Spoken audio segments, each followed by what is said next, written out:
Ayo, what? Wait. Look who just subscribed.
Muted. What is going on? Why is everything broken? I don't understand why literally everything is broken. I'm Space today. Hello, my name is Endeavorance. Do I have everything on broken now? Great. Wonderful. Is Monday, November 13th. There's a year in there somewhere. But, you know, that's not important. What's important right now is I've got news. And here's the news. I thought this was very important. I thought that this was critical information for you all. And I just want you to know, I want you to understand just how cozy this boy is. Okay? We gotta praise. We gotta pet the dang dog redeem. I can go pet the dang dog, but he is, I will say, he is incredibly cozy right now. And and that usually means that he doesn't want to be pet on. So I'll go give him a quick bit of love. But I'm not gonna disturb him because he's very cozy. Okay, but I will go say hello. Buddy. You should tell. Yeah, you're so cozy. Very cozy boy. It's important to give him a kiss on the head. Okay. Why is all of my shit broken? Like that shouldn't go there at all. Why is everything is busted? And I don't know why in my setup and whatever. How's everybody doing? There's a couple of changes and I'll get to them momentarily. But first I'm gonna do my intro. And so we can get the stream going. Welcome. Hope you're doing very well. Ruid, you were the first to chat today. Your prize is A first look. You get the first look, and everybody else close your eyes. If you're not Ruid, close your eyes, because this is only for Ruid. This is Ruid's prize. Everybody else close your eyes. I have no way of knowing if you close your eyes or not, though. But we got SUCCs. I went to the internet and I searched for a good suck, and then I paid money for a good suck, and now I have them, multiple of them even. I've got these two on my desk, and we've got an additional suck in the background back here, right next to tax evasion.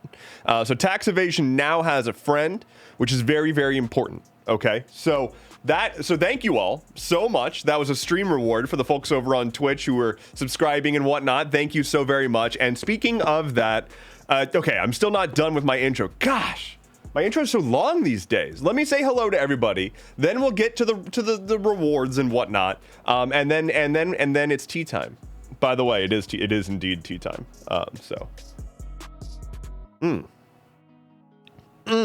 Hello, Seb. Hello, Dorky Works. Welcome back to the chat. Good to see you again. Hello, Tree. Hello, Bubbles. Hello, Mongol Raccoon. Hello, Eric. Hello, Sir Quaxalot. Hello, Mr. Slothman. Hello, Arazian. Thank you so much for the tier 1 sub. It has been 4 months.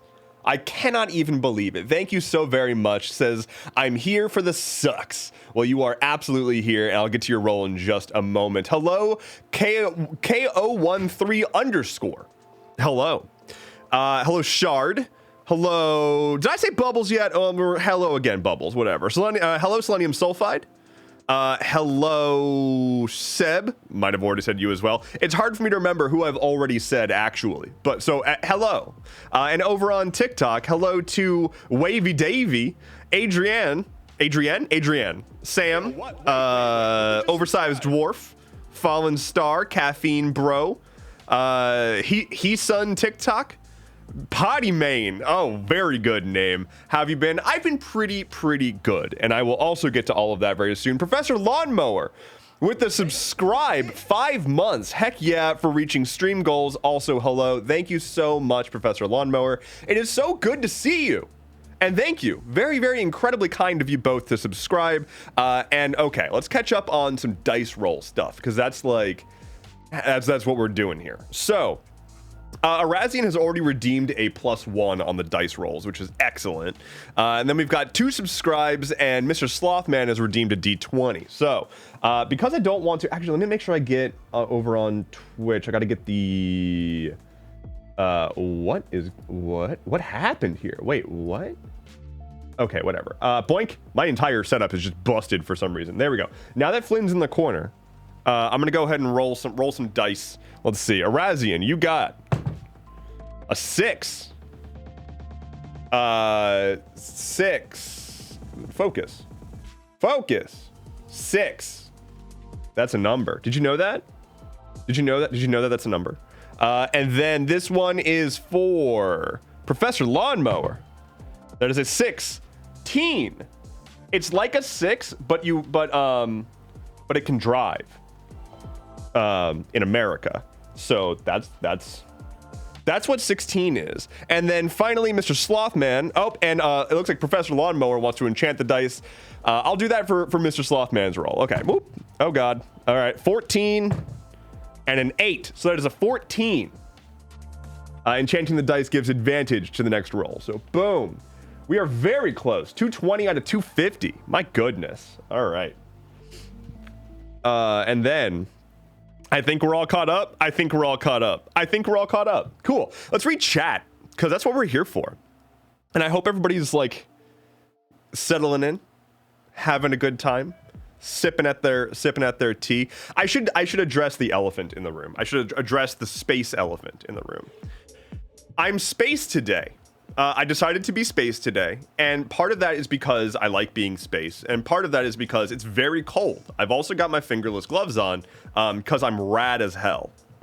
I don't think I need more justification for that. But also it is very cold, and so I'm all bundled up. Got my hot tea. Got my space sweater on. It's very, very good. Hello to everybody. Space shirt indeed. Your hoodie is dope. This is actually I can't really show you. It's Kirk's Gazette merch. Kirk's Gazette. I don't know how to pronounce their actual name, but it's that, you know what channel I'm talking about. It's the one with the birds, and it's their merch. So I'm digging it. I like it. Selenium Sulfide says, I don't even have eyes to see. Oh my goodness. Oh, I forgot to tell everybody, you can open your eyes again. If you closed your eyes, because I told you to close your eyes back when I was showing off the SUCCs, you can open them again. It's okay. It's okay. You paid money for a good SUCC, says Seb. I did, and I would do it again. I got 3 good SUCCs and then a triple SUCC. The triple SUCC is back there. I would do it again in a heartbeat. Diana, hello. Yo, we got a space sweatshirt happening. I know. Don't I look great? Don't I look good as space? I make good space, I think. I have potato Christmas trees, says L Vibes. What does that even mean? What does that even, I don't know. What does that mean? Diana says, where's the drawstring, Endeavorance, with the stabby? I'll have you know, there was a drawstring. And I received this sweatshirt, this hoodie, and I put it in the old washing machine. Because, you know, it came in the mail. I'm not about to just like throw it on my very fleshy body before washing it. And so I put it into the washing machine, and that washing machine just decided to eat the drawstring. And so that's the story. It wasn't a good story, but that's what it is. And I apologize greatly that instead of a drawstring, I just have 2 neck holes here. But you know what? It's a whole vibe. A hype train is close, says Twitch. We've only got 20 seconds before the hype train is no longer close. But I don't know if we're going to be able to do anything about that in time, because now we're down to 10 seconds already. Locomon34 says the colors are certainly out of this world. Boo. Thanks for the bit. Oh, shit. Wait. Okay, Professor Lawnmower, Selenium Sulfide, and Arazian locked in that hype train. Hey, yo? Yo? Okay, hold on. Thank you so much for the bit. 2 gifted subs from Arazian. Thank you so incredibly much. Let's get you 2 more rolls. All right, let's see. This might finish up this current goal, which is that we're going to get new dice. This might be a new dice shopping stream, suddenly. Let's find out. It's a 14 for the first roll. And I would show this on camera, but again, it's very important to have the Flynn cam. And a 5. 241 out of 250. Very, very, very close. Consult the vibe cube. I can do that. The vibes have shifted. They are now magenta. Let's make sure that we display that accordingly. Perfect. We've got a D10 roll and a D6 roll redeemed. So many rolls. But thank you. Okay, here we go. That is a 6 and a 9. Nice. All right. I think that gets us there. Yeah? 6. I'll do the 9 first, because that'll get us there. Boom! We have done it. We have completed this goal, which means that this stream is suddenly being converted into a let's go shopping for some cool ass dice stream. Amazing. Thank you all so much. So if you're watching on TikTok and you're confused as to what the hell is going on, I have a stream goal set up on Twitch, and we have just completed it. Thank you all so incredibly much. That is absolutely lovely and wonderful. And Avery, thank you so much for the gifts over on TikTok. Hello to you as well. Amazing. All right, well, we'll go shopping for some new dice. Hype. Let's see what's next. Aha. So, upon completing this next goal, you all get to choose my next beanie color for the next episode of Stuff Keeps Happening after its redemption. And I've got, this came across my mind because I ordered a bunch of backup beanies. Because like this beanie, it's fine right now, I think, but I do wear it constantly, and I'm taking it on and off constantly, and it's starting to fray a bit. So to make sure I don't run out of signature beanies, I ordered a few more and got different colors. So we've got like a reddish. I haven't even opened them. These are like that brand new. I've got like a reddish. I've got like a a greenish, a bluish, a blackish, and an orangish. So we've got a whole bunch of different colors to choose from, and y'all get to be sort of basically the director choosing the beanie color. So then let's go ahead and get that 6 on the board. Progress. But we did have an enchanted dice. I'm going to save that for the next D20. Yeah. Maximize your output there. Hydrate, says Diana. Okay. I'll do my tea. All right, I'm going to catch up on chat here real quick.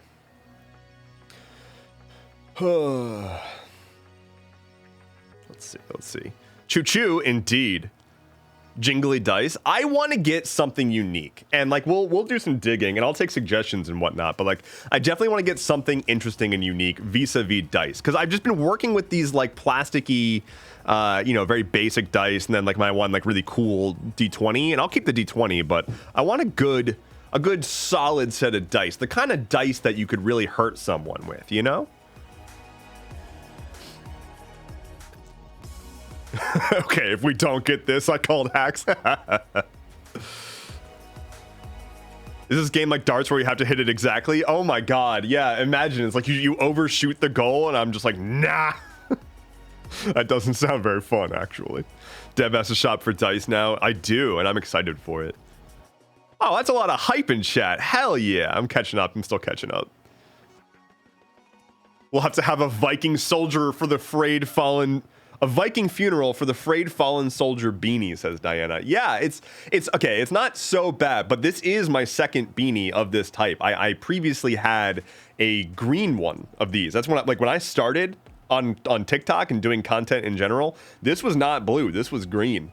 And then that beanie began to unravel. I actually had a person reach out once, and they were like, "Hey, I will repair that beanie for you and send it back to you." And I was like, really cool. And then I didn't do that. I ended up just buying a new one.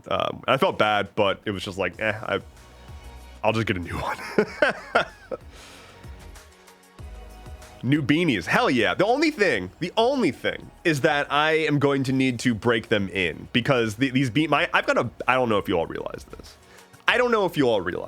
I've got a big head. I've got a big head, and the beanies, while they are one size fits all, it's more like a one size fits most people who have normal sized heads.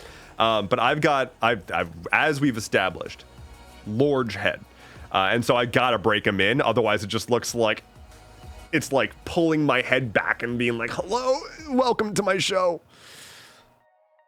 Doesn't Endev have a P.O. box? Could I donate a beanie? Yes, I do have a P.O. box. In fact, as of now, the P.O. box address is listed in my About section on my Twitch page. So if you're watching on Twitch, just look at the About section. There's a thing that says P.O. box, and under that is a thing that is an address. And an address is a thing you can put on a parcel such that a mail carrier service can deliver it. So if you want to send me something, you can absolutely do that. Hello, PogRocky82. Where's that hoodie from? This hoodie is Kirk's Gazette merch. You know that YouTube channel, the science YouTube channel with the birds?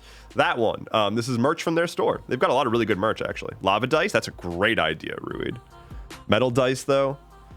Chime dice. Wait, what's a chime dice? Like they like make sound when you roll them? Wait, what? Wait, what? Kraken Dice has some gorgeous sets. Kraken Dice, okay. Maybe I'll start there. New rule, if we overshoot the goal, we have to restart. Not a good rule, though. I'm trying to like encourage participate. Well, actually, maybe it's a great rule. Maybe that would cause a lot of new subscribes. Everyone needs liquid core, resin, squishy silicone, metal, hollow metal. There's a whole shopping list. Fair. I'm still considering making a dice roll tower. I had an idea for the dice rolling on this stream to make a dice roll tower that has a camera mount on it, so that I can mount a webcam on it on like a fixed angle, and have a dedicated like high def camera dice roll view for rolling dice on this stream. But here's the problem with that. I'm lazy, and it's a lot easier to just have a camera that I place in places and roll dice sometimes. So Milo says, I'm sure there's gonna be a lot of dice at PAX. That's the thing, is that I'm gonna definitely get dice at PAX, but that doesn't stop us from doing a little shopping now. It's like, you know, I'm gonna get dice at PAX, but that doesn't mean I can't get dice now. You are talking to a tabletop boy. London Faye says, my amethyst dice roll better than any of my other ones. Well, that's because they're instilled with the vibes. They are infused with the resonance of a D20.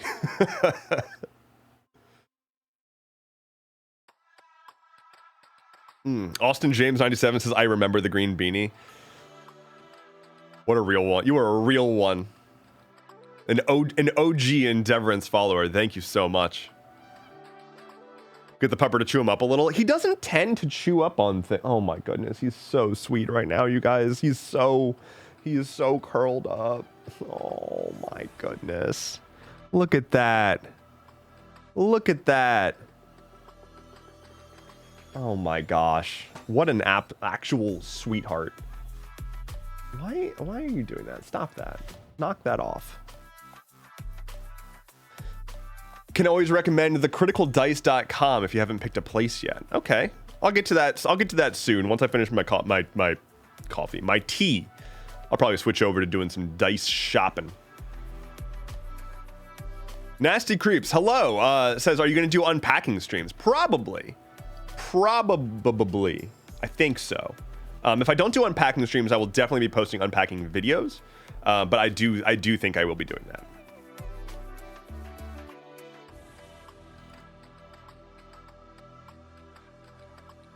Cosmic Dice on Etsy has some neat stuff. Okay, I'm glad that you all have like leads as to where I should look, because I was just gonna open up like a search engine and be like dice.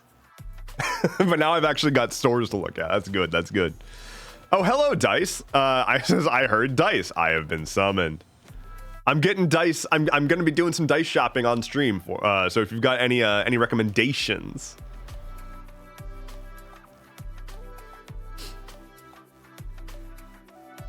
Buck Gaming 12 says, quick question. If I gave you a phone number to a scammer, would you call it and mess with them?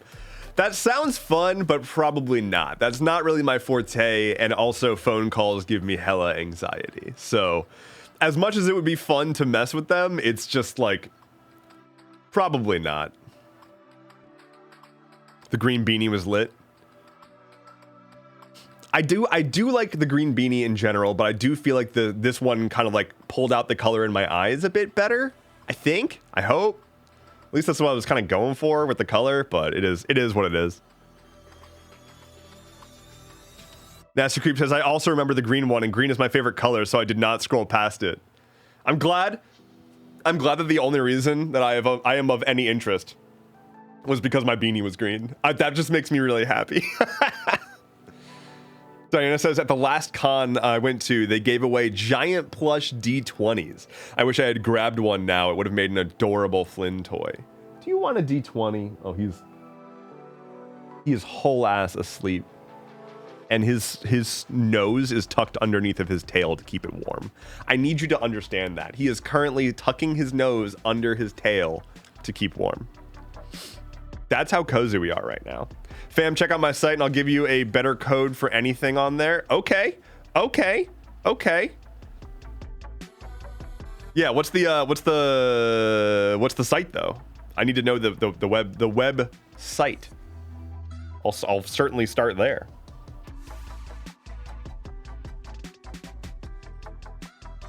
Tree says, so glad this is how we're spending tea time shopping for math rocks. Wait, look who just Absolutely. Vinyl Dash 2 with the subscribe 3 months going on. Thank you so much. Hi, Dev. I hope you're doing okay. Can I get a vibe cube, please? You know what? I'll give you a vibe cube. Of course. Back to Cyan. We're heading right back. Boom. But let's get you your D20 roll. And we've got enchanted dice here. So you're going to get advantage, Vinyl Dash. Here we go. 11 and a 5. So 11. Kerblam. Making some progress. Oh, wow. I'm still very far behind on chat. I'm working my way. I'm quite literally making my way downtown right now. That's not true. I'm not literally doing that at all. I did that yesterday, though. Yeah, I went into downtown. Getting off topic. He's asleep. He is very, very cozy. Fateandfortunedice.com. Okay, I will open up that tab right now. Oh yeah, I stopped blocking links because that's annoying. Hello, love to box. Welcome. How's it going? Yes, Cyan, let's go Vibe Cube. The Vibe Cube is the only thing keeping us afloat at this point, honestly. Like, the Vibe Cube is what moves us forward as a community. And I'm just glad for that. You may have also noticed something else today, which is that I am not wearing my headphones.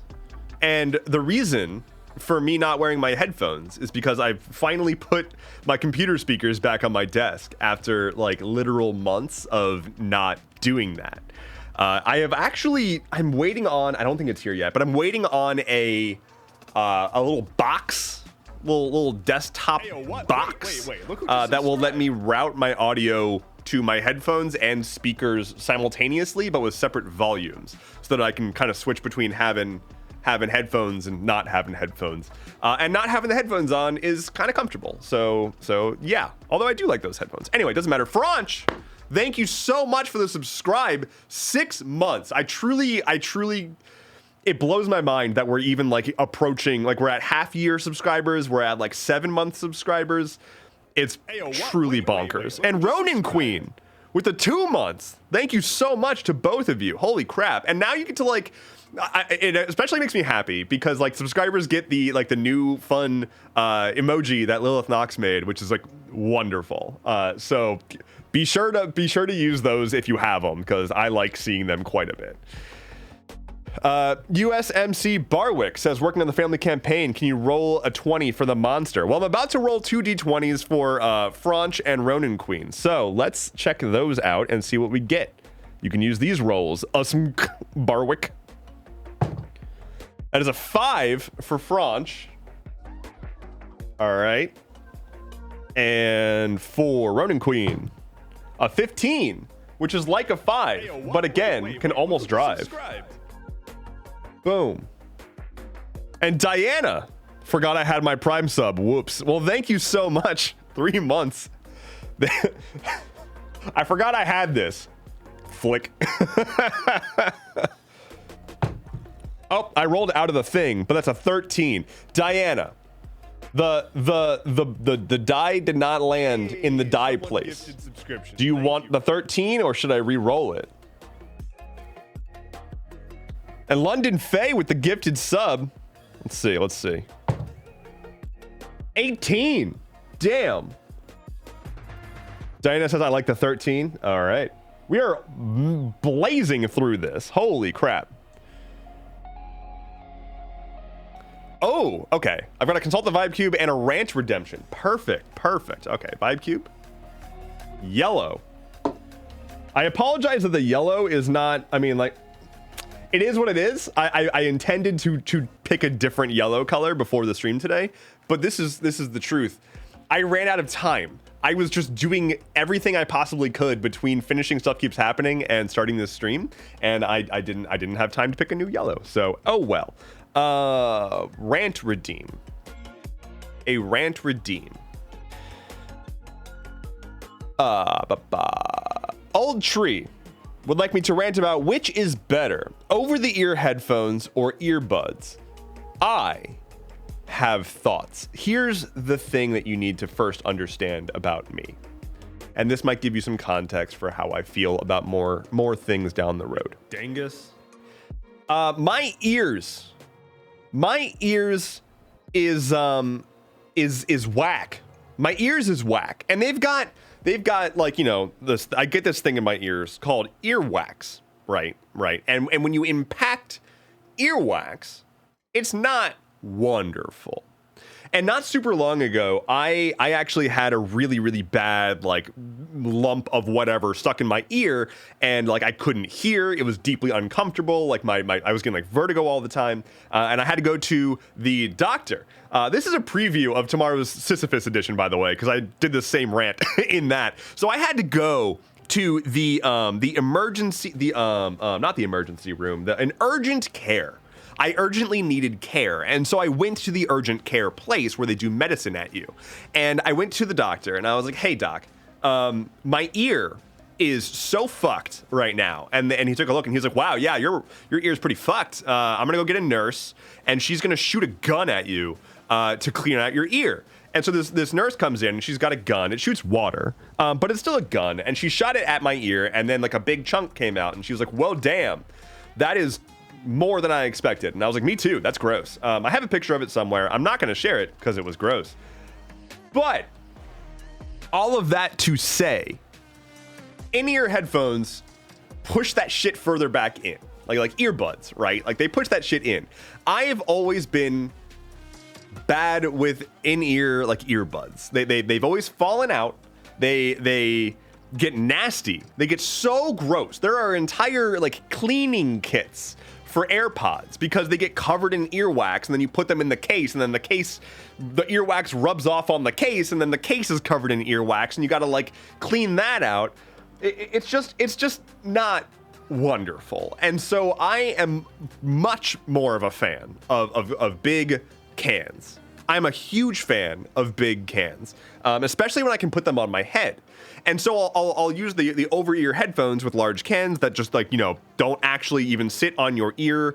They just sound great, especially open back headphones. Like open back over-ear headphones sound just stellar if you can handle it. Like if you can be in a situation in which having the open back headphones isn't gonna like, you know, cause a disturbance. And so where I would sort of rate things is around ear headphones. Hello. Followed by probably earbuds, because while they are nasty and gross and go in your ear and blah blah blah blah, they are small, they're little, and they have their use cases. I'm not saying that they are the worst. The worst is on-ear headphones, and that wasn't even in the original ranch request. But the on-ear headphone crowd are psychotic, because those I'm talking about the headphones that rest on your ear like this. Like they push up against your whole ear. They're like a flat surface that clamps to your head like this. Not going around your ears. It's not, hold on.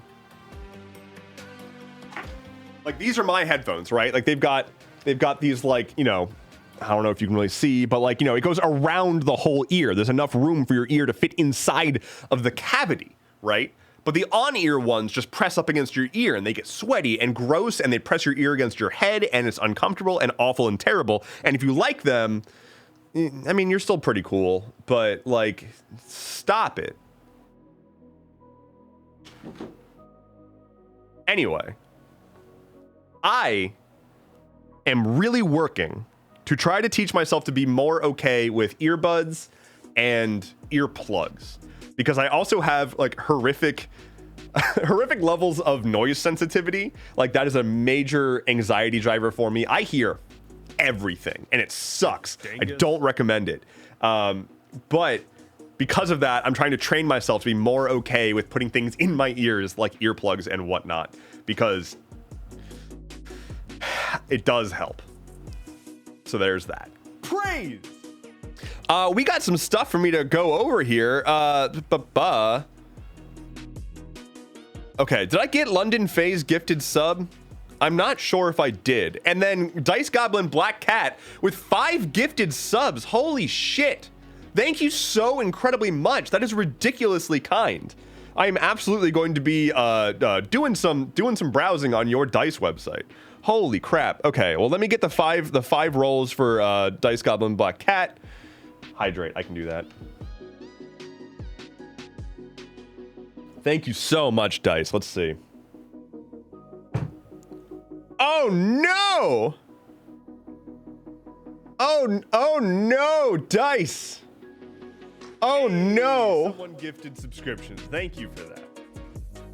Ice Cream Socialist with 5 more gifted subs. Holy shit, you guys. Okay, okay. We're going places right now. Thank you so much. This is okay. Holy shit. Let me okay. Holy shit.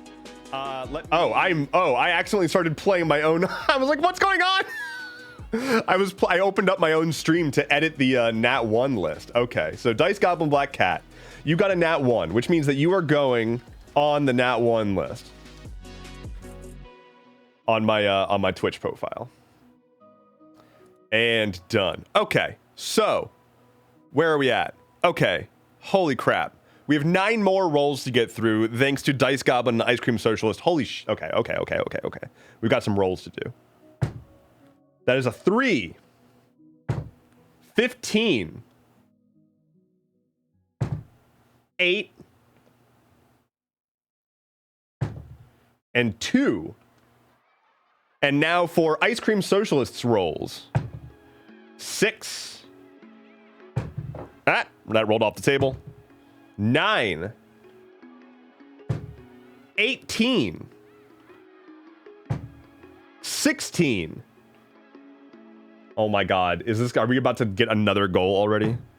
15. And we do. That is I haven't even started shopping and we've already completed the next goal. Okay. All right. Okay. Okay. Well, I guess okay. I guess we'll do the beanie color vote and then go dice shopping and queue up the next challenge. Okay. Okay. Let me here. You wanted an unboxing stream? This is now an unboxing stream. I'm gonna unbox some beanies. All right. So we've got red. Oh my god. This is amazing, y'all. Ah! Open! Okay. Okay. So, I believe this one is a darker blue. I think this is the... Yeah, I think this is basically the same one. So I'm gonna put this one aside. So we're gonna have 3 options here. We're gonna have 3 options. We've got navy. I guess that's navy, right? Can we agree that's navy? Is that navy? Or is that royal blue? Midnight blue? All right, midnight blue, orange, or red. All right, I'm gonna get a poll up. New poll. Bean, red, blue, OJ. Start poll. All right, vote. Vote. Here are your options. All right, here. If you want to see what they look like on my head, here you go. All right, does that help? Does this help? A genie? A genie, if you will, says Diana. Oh my goodness. I don't know what to do about that, but welcome to my Twitch stream. I'm Space and have 4 beanies. How did I get here? Just like sort of in my life, like in general. Like, how is this my job? You know, just kind of having some realizations right now is all. Where are we at? It looks like red is breaking away right now. Desmond the Moon Bear. Red is currently winning.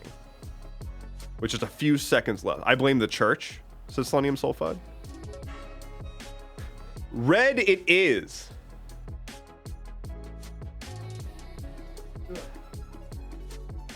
The red beanie has won the vote.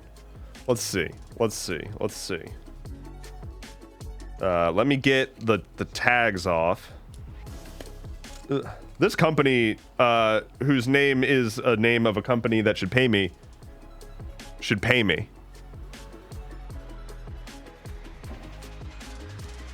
Hey, if anybody on TikTok asks right now, I'm not using a knife. The knives don't exist, and I'm certainly not using one.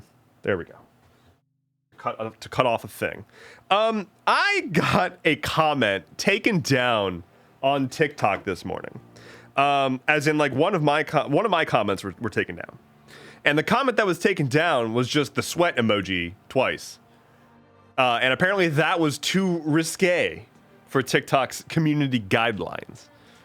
Y'all want to see just how tight this is on my head? You ready for everybody? Prep the bald emoji.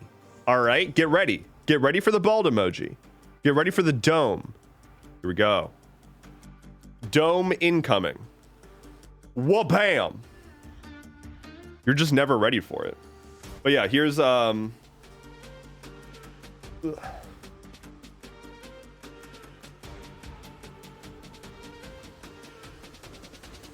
not that ridiculous, I guess. It just definitely needs to be broken in.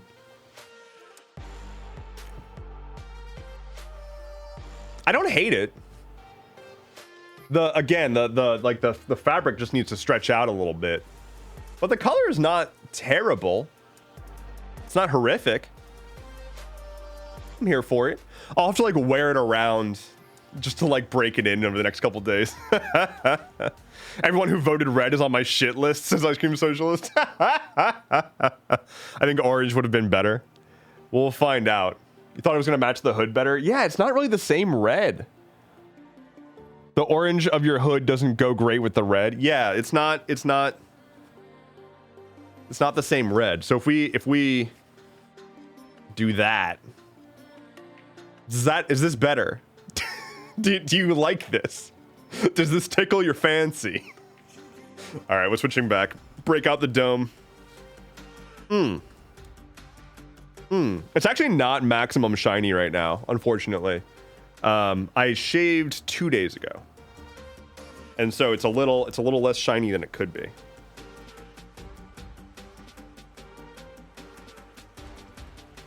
What's the company? It's a company that I should be paid to promote because I wear a lot of their stuff. It's not even like it's not like a secret small company. Like if you recognize the emblem on their stuff, like it's not a secret. It's just they should pay me. Is it LTT Store? Of course, yes. Our sponsor today is LTT Store, of course. Okay, the answer is it's Fjallraven is the store. They should pay me, but yeah, it's Fjallraven. Okay, new minigame. Boop. Restock my mini fridge. So this is gonna be similar to the dice that I'm about to go shopping for, like right after this. But when we complete this one, it's going to be chat chooses what goes into my mini fridge until I clear it back out. It's not a you buy it, don't worry. It's a my mini fridge is full of stuff that I don't want right now, and I need to clear it out and put stuff that I can like snack on and drink and whatnot. And I want chat to choose what I'm stocking in there. So let's go shopping for some dice. Does that sound good? Ranch flavored soda it is. I am like, here's my offer to you. I am willing to get weird shit in my mini fridge. Like whatever like weird shit that's not dangerous, but off the beaten path, I will engage with. I will get that. I will try it on stream even. I would like to also have a couple of things that I can actually enjoy. Mac and cheese flavored ice cream. There is a freezer, but it's like one of those mini fridge freezers, so oofa doofa. All right, let's pull up a web browser. And let's see if whatever. You don't need me to tell you about how my various things are busted. Okay. So, first things first. We're going to Dice Goblin's thing, website. That's what they're called. They're called websites. Fate and Fortune Dice. All right, this website uses cookies to ensure you get the best experience on our website. Learn more. Excuse me, Dice Goblin. Excuse me. I wanted to learn more. I clicked learn more. But am I learning more? No, I am not. I haven't learned shit.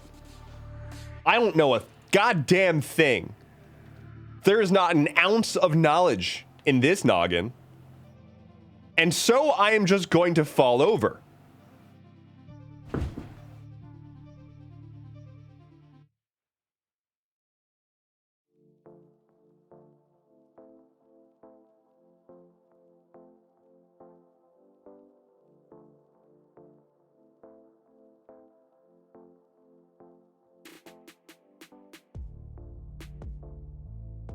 All right, that wasn't a good idea. But it's okay. It's okay. We're fine. Everything is fine. Don't care about your information. I'm sorry. Oh, it's okay. I'm a one-woman operation. I don't have a newsletter. It's all good. It's all good. Everybody head to fateandfortunedice.com. This is a formal endorsement from your boy. All right. Can you give us an overview of what you already have so we can help you get something new? So I really don't have anything worthwhile right now. I have like this D20 that's like metal and heavy and big and cool looking and whatnot, but literally the rest of my dice are all just plastic cheapo dice. And even my like personal set that I've been using for years is a like plastic, it's still plasticky dice, they just have a cool print on them. I did once get metal dice at Gen Con, and I do not know what has happened since then. Like, I do not know where they went. I was using them to play a campaign for a while, and then now I don't know where they are. Just gone. So that is what that is. All right. So immediately, these are rad. Like, okay, this one's called Astral Sea. Holy shit. Wait a minute. What? These are amazing. Featured collection. View all. Astral Sea. This set is based on Tempest from Critical Role's Exandria Unlimited. Bleh. Features a second D20 for advantage rolls. Ayo, built-in advantage? Does that mean if you show up with this set of dice, you just get advantage on all of your rolls, regardless of what your DM says? Imagine rolling up to a DM and being like, hey, my dice supersede your wisdom. Okay, these are gorgy. What else do we got here? Do we have any like maybe some opal colored ones? Ooh. Ocean Spray, Imperial Twilight, Dragon's Den, Space Dust, Ashy Rose. All of these look interesting to me. Punk Rock Barb. Hell yes. Holy shit. Blood Rose. Misty Forest. I mean, I love a Misty Forest. Just the name alone. Witch Glitter. Haunted Seas. Haunted Seas. Haunted Seas. Autumn Forest. Tree says, are you planning a trip to Gen Con when it comes around? Some nerds and I are probably doing the drive. If I don't go to Gen Con, I have been informed that Diana will hunt me down and kill me. So for my own self-preservation, I do plan to go to Gen Con next year. Okay, holy shit, the Haunted Seas one, though. The Green Iridescent one, the Emerald Lights. Frozen Heart, Glacial Ice, match. There are too many. There are too many that are good. Holy shit, y'all. Okay, chat.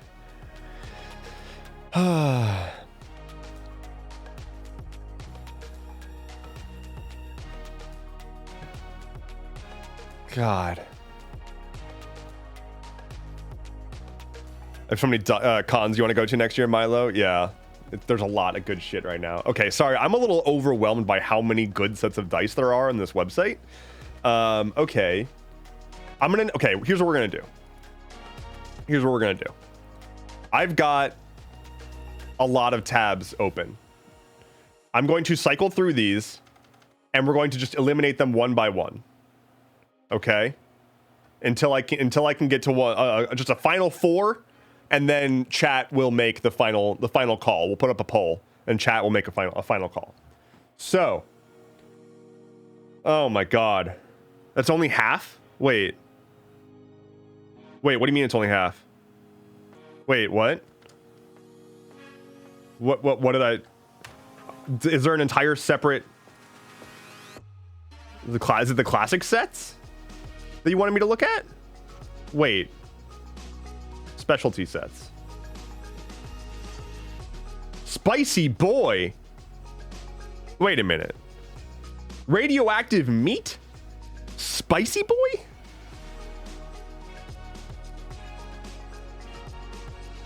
Let's see.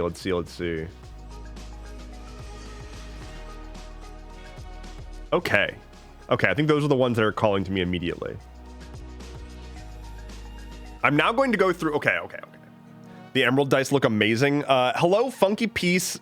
Funky Piece is sheet. Hello, welcome to chat. And the emerald dice do look amazing, for serious.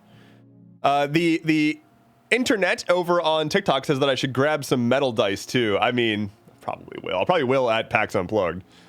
Okay. Astral Sea, I feel like has to stay in the running purely because Astral is in the name. And I mean, look at it. It's like these dice were taken from stone, mined from the Astral Realm. Shout out to the Astral Realm to go join my Discord. Imperial Twilight. Now, see, this is just a vibe. This is just, this is just my shit. Dragon's Den. I feel like it's pretty close to Imperial Twilight, but goldy? And I do really like it. Oh, God, this is going to be hard. Space Dust. I'm going to disqualify this one purely because it's the most opaque so far, and I like the transparency better. And that I just need some criteria to start narrowing this down a little bit. Hello, Little Cat 89. Welcome. I love her stuff. Well, guess what? Her is in chat right now. Say hello, Dice Goblin Black Cat. The Astral Sea has a fun thing about them too, but I'll wait until you decide on them. Ayo. What? Wait. Look who just subscribed. Ayo. Hello. Driel71, thank you for the follow. And Kryptonite with the sub, 8 months. 8 months. Wait, yeah, are you all actually siblings? Because that's pretty funny. I mean, that's amazing. Okay. Well, never mind. Hello, sister. What's up? Okay, Kryptonite, let's get your roll.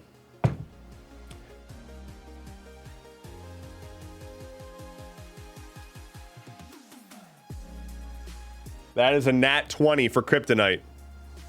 Exploding. Let's see what happens. Are we gonna beat the record? What happens now? What happens now? We had a nat 20 that exploded into a 1. I don't think that counts as a crit fail, though. I think that's just a 21. I think that's just a 21.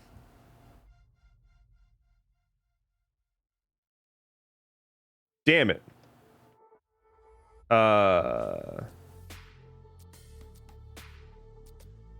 Okay. That was amazing. So Space Dust is out. Ashy Rose.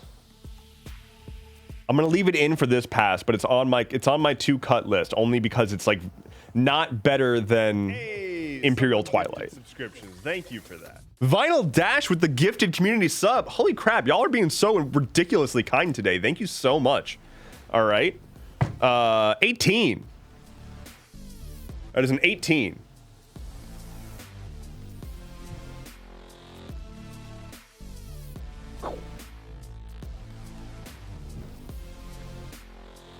Over on TikTok, Leo says, "Hi, bud. Love your videos, man." Well, thank you so much. Thank you. Nanny Fulani says, "I'm the only one at the gym, and the stream is keeping me motivated." Dice says, I personally like Astral Sea more, but that Imperial Twilight picture was so good. So wait, Imperial Twilight. Did I close that one already? I think I did. Oh, no, it's right here. Astral Sea versus Imperial Twilight. But it's just like the... Oh, God, that's rough. All right, moving on. I think Ashy Rose I'm going to clear out here. Punk Rock Barb. I'm again going to clear this one purely on the grounds of I can't look through it. Thank you. So clearing that one out. It's rad as hell though. And Vinyl Dash with another gifted sub. Ayo. Ayo. Thank you so much. I'm gonna thank you. I'm overwhelmed with kindness right now. Okay. Vinyl Dash. I want you to know that I did roll you a 1.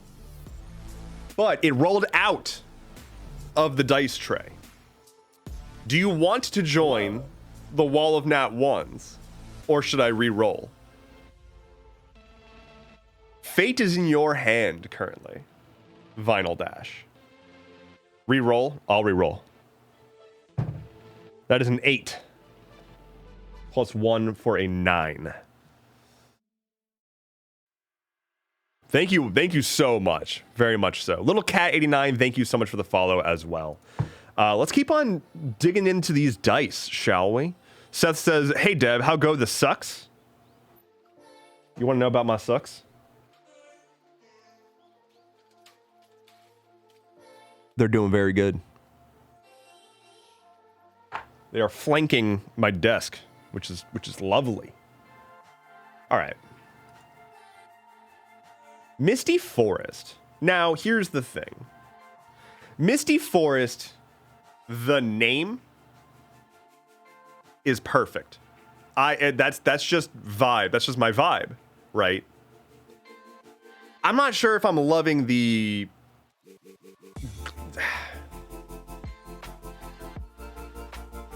they're gorgeous, but they don't really align as well with the types of characters that I typically run, and so like I'm less drawn to them. They're just not as mystical as some of the other options. Witch Glitter, on the other hand. Witch Glitter. Oh, it's a petite set? Okay. Are we licking over there? What are we licking for? Are you being a licking bottom? This dog is licking his paw. Shade of Green is a bit too light for the title, IMO. All right, so Witch Glitter though. I like these because they're reminiscent of my runes, right? So like here, let me get a couple of my runes here. So here are the runes that I have. Hey, someone gifted subscriptions. Thank you for right. I've got those. So they're like kind of like this. Holy sh! Thank you for that. Holy God. Holy God Almighty with oh my God. What? Milo with 5 gifted subs, Vinyl Dash with 5 gifted subs. Holy crap, y'all. Thank you so much. My God. Holy crap. Thank you. Seriously. All right. All right. Here's 5 rolls for Milo. Let me get the dice camera. The subs today are out of control. Thank you so incredibly much. I don't want to like make this too like personal or anything, but like really, that shit helps me keep this going, and thank you so much. So let's roll you some dice. 5 for Milo. Here we go. 7. That is a nat 20. So plus 9 for a 29.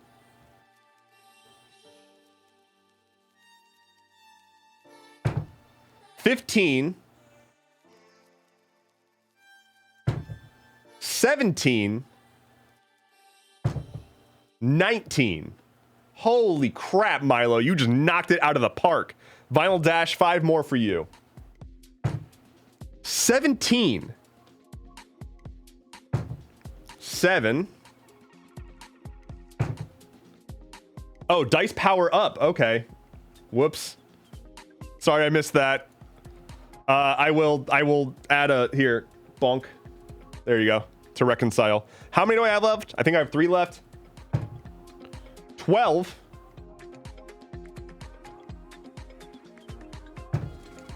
8.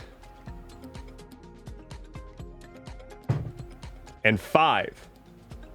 Holy crap. We might like literally run out. You know what?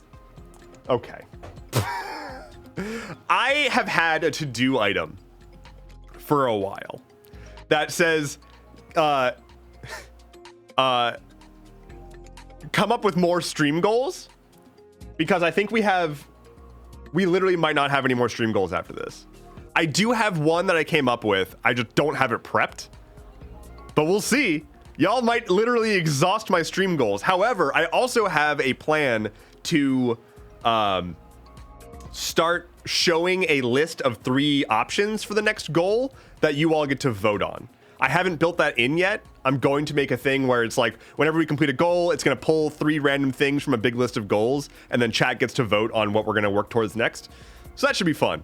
But in the meantime, I need to actually build all that shit. So, D20 roll for Inky. I can do that. That rolled out. That's an 11. Boom. Hello. Fidel Cashflow. Incredible name.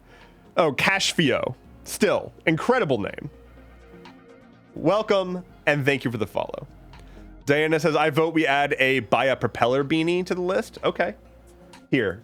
If anybody has goal ideas, we can add them right now. I will literally do this in real time. Yeah, the backlog of things in the code for my setup is literally empty. So let's go ahead and fix that. All right, we've got buy a propeller beanie. Ooh, paint your nails? Hell yes.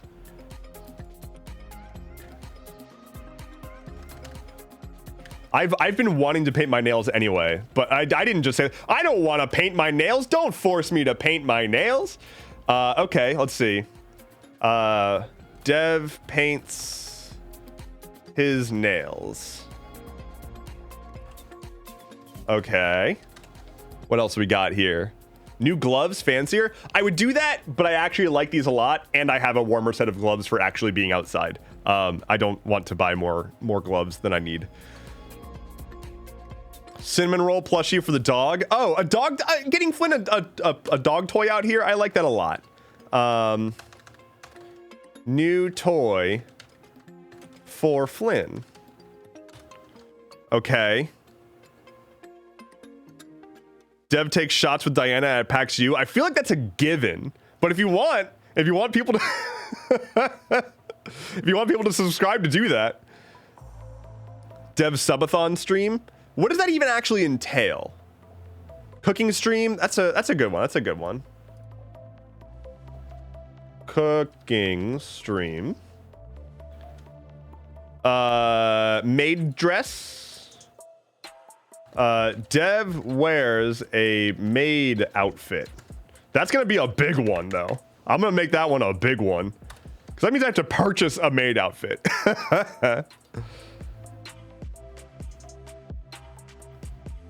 Chat gets to choose dog a new bed. I mean, that's what this bed was. We just got this bed. It's like a couple of weeks old. What else we got here? Last time I saw someone do it, it went for over 48 hours. The subathon. I would literally die. Return to the princess costume? Okay. Return of the Peach costume. Princess Peach costume. Okay. Chat gets to pick a new tea. Ooh. All right. Chat chooses new tea. Christmas outfit for Flynn. Oh, the poor thing. Oh, the poor boy. I actually have a photo of, I think I included it in the Flynn files, part 1. There's a photo of Flynn wearing reindeer antlers, and he's very, very sad.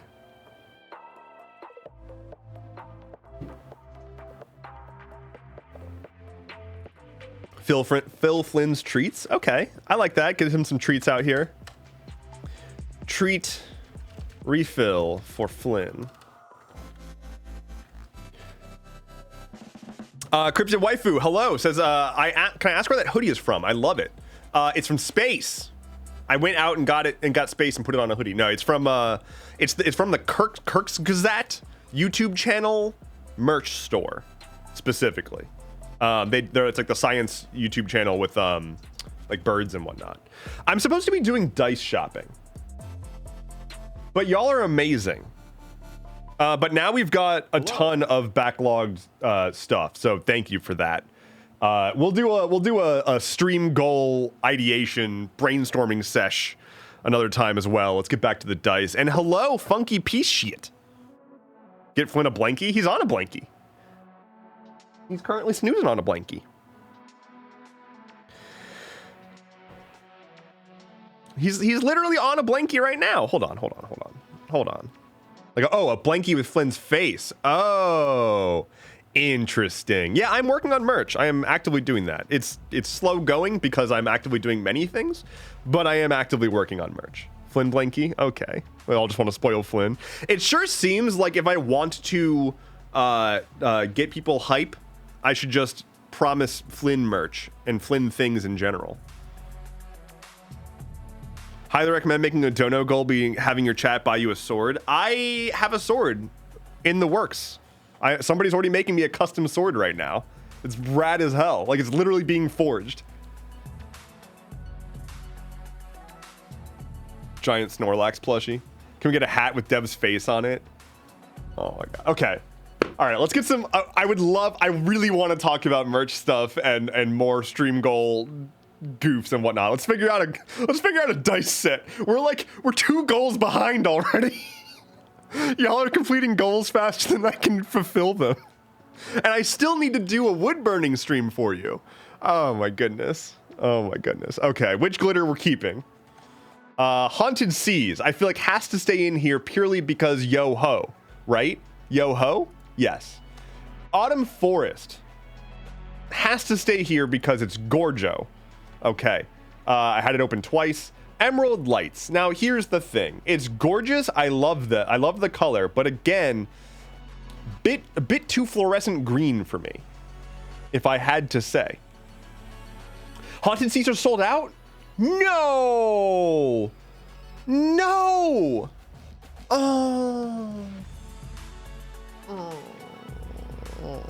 Okay, these are sold out. Okay, is anything else sold out? Okay, these are sold out. Okay, so the last ones, then we've got Frozen Heart, which it's going to get removed because of the, we've already established it's got to be transparent. But Glacial Ice is much more in the vibe zone. We've got, the only thing that I would say about Glacial Ice is that it would probably not be good contrast for showing up on camera when I roll the dice. So I might actually yeet these boys. And it looks like they'd be a tiny set anyway. Winter Storms. Liquid Core. Well, hold on now. I don't think we have a Liquid Core on the list yet. Don't leave them anywhere too cold. They will freeze. And the globes are glass, so they can crack if they freeze. Yo? Hydrate? I can hydrate. And a D10 redemption from Myrodin Dupre. It's a 7. These are all so actually rad, is the thing. Radioactive Meat is disqualified for not being transparent. Love the gloves, by the way. Thank you. I think I'm rad. And also, my hands are so fucking cold without them. And Spicy Boy, while it has a good name, also is being disqualified for the same reason. We are down to a much smaller group. We need to eliminate. We've got 1, 2, 3, 4, 5, 6, 7. We need to eliminate 3 more, such that chat can vote on the final set.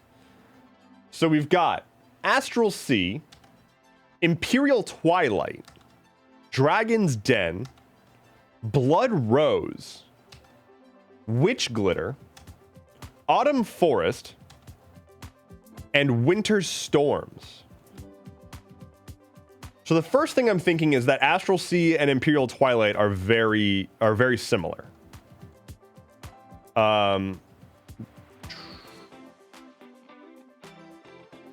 Yeah. Okay. I think I'm gonna drop Astral Sea over Imperial Twilight. Because Imperial Twilight, the contrast is good, and it matches the vibes in general, at large. The Ice Cream Socialist says no. Wait. What's going on, though?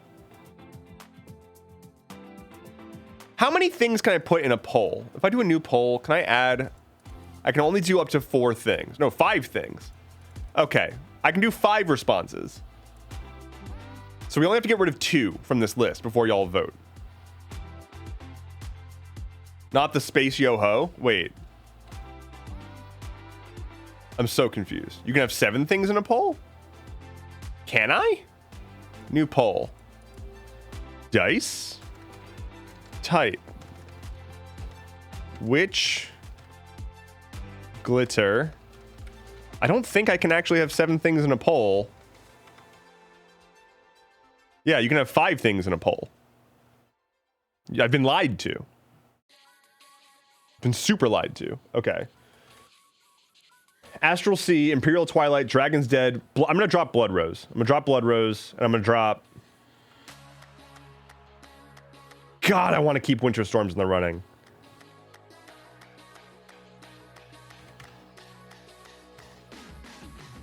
I think I'm going to drop Dragon's Den. I think I'm going to drop Dragon's Den. Yeah. Okay. So here are our final 5. Astral Sea, Imperial Twilight, Witch Glitter, Autumn Forest, Winter Storms. Man, y'all, okay, here. We'll do a freaking bracket if that's how it's gonna be. All right, we're gonna do a bracket. We're changing everything. Let me bring back some of the other ones. All right, that were harder. Okay, we'll keep Autumn Forest. This is gone. That's not in. That's not in. That's not in. Keeping that. That's not in. That's not in. All right. Do we have 8 now? 1, 2, 3, 4, 5, 6, 7, 8, 9. Wait. Oh, no. We've just got 2 Autumn Forests. So. Okay. Wait. He won't see the message, but there will be extra stuff in the box. Oh, shit. Hey, yo. Okay, we're going to do a tournament here. We're going to do a bracket. Wait, Haunted Seas is sold out? Shit. Damn it. Well, then, let me find another one. Because we need another one. How about...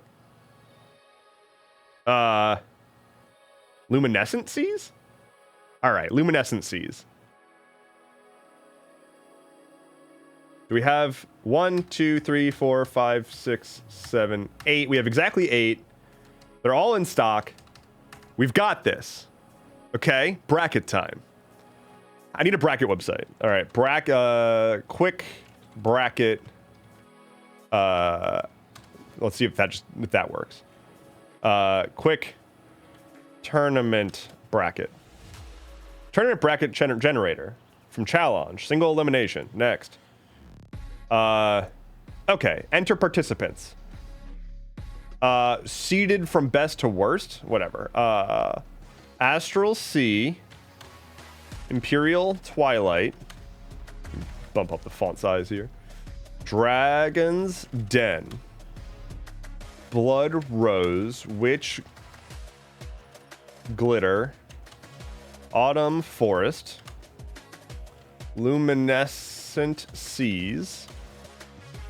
Winter Storms. Next. Enter a game. What game or sport are you playing? Chat, vote. Next. Enter the tournament name. I need dice. Submit. Okay. How does this work? How do I... How do I... What? Okay, but how do I... Settings? No, bracket. How do I proceed?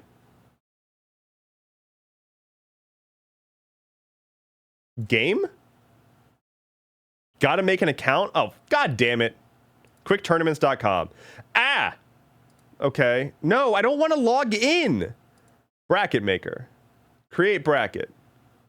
I need more than this. What do I do? Settings? Theme. Participants. There we go. There we go. Trying our best. Doing our best. We could do this in an Excel sheet. Well, I'm being difficult. So, there's that. One more time. Astral C. Imperial Twilight. Dragon's Den. Blood Rose. Witch Glitter. Autumn Forest. Luminescent Seas. Winter Storms. All right. Bracket name. Dice. Bracket type, single elimination. Should we do single elimination or double? Let's do double. Let's do single elimination. Sport/game. Voting. Cool. First vote is Astral Sea versus Winter Storms. So here's Astral Sea. Here's Winter Storms. Astral Sea. Winter Storms. Poll. New poll. Round 1. Astral Sea. Winter Storm. Start. The poll is up. Here's Winter Storms. Here's Astral Sea. Winter Storms. Astral Sea. Winter Storms. Astral Sea. Winter Storms, Astral Sea. Winter Storms, Astral Sea.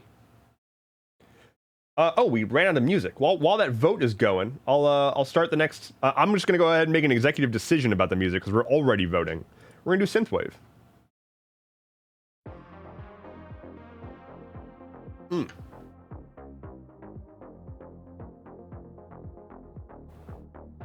Seth says, "Wow, I'm getting creamed, and not in a fun way." Astral Sea, Winter Storms. It does look like Astral Sea has dominated the vote, like, by far. So Astral Sea wins this one. Start tournament. To report scores and edit info for this match, you must first start the tournament by clicking the Start Tournament button. Am I dumb? To save your bracket, click Save. You will then be able to create an account where you can manage the bracket and start the tournament. Come on. Come on. Spreadsheet it is. Spreadsheet it is. God damn it. Spreadsheet. God. I don't feel like logging into Google to pull up a spreadsheet.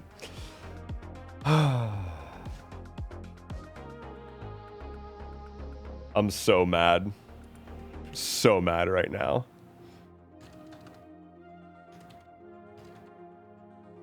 Allow me to do a thing real quick.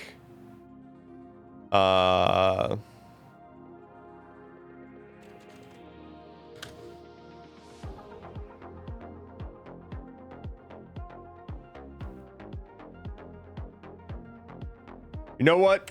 I'm gonna use Tiny Sheet. Y'all ever see Tiny Sheet? Tiny Sheet rules. It is exactly 2 columns.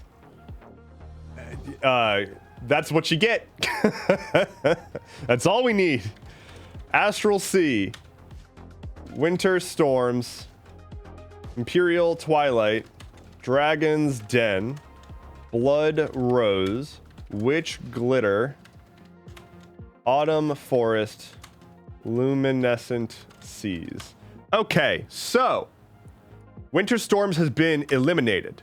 It is now Imperial Twilight versus Dragon's Den. Here is Imperial Twilight. Here is Dragon's Den. Manage poll, new poll. Round 2. Imperial Twilight, Dragon's Den. Start. Round 2 polling has begun. Here's Dragon's Den. Here's Imperial Twilight. You want purpley sparkly or golden darkness? Like my heart. Imperial Twilight. Dragon's Den. Now this one is much closer. Much closer. Dragon's Den is in the lead, but it hasn't taken victory just yet. Here's Imperial Twilight. Here is Dragon's Den. Dragon's Den by the name alone. The people are indecisive. It is neck and neck. 48 to 52% right now. If you make it 50-50, I just pick. Or I'll flip a coin. Imperial Twilight, Dragon's Den. It was 50-50. Okay. I'm going to roll a D6. I'm going to roll the D20. So 11 and up is going to be Dragon's Den. And 10 and below is Imperial Twilight. That is Dragon's Den. That's a 12. So we are keeping Dragon's Den and we are getting rid of Imperial Twilight.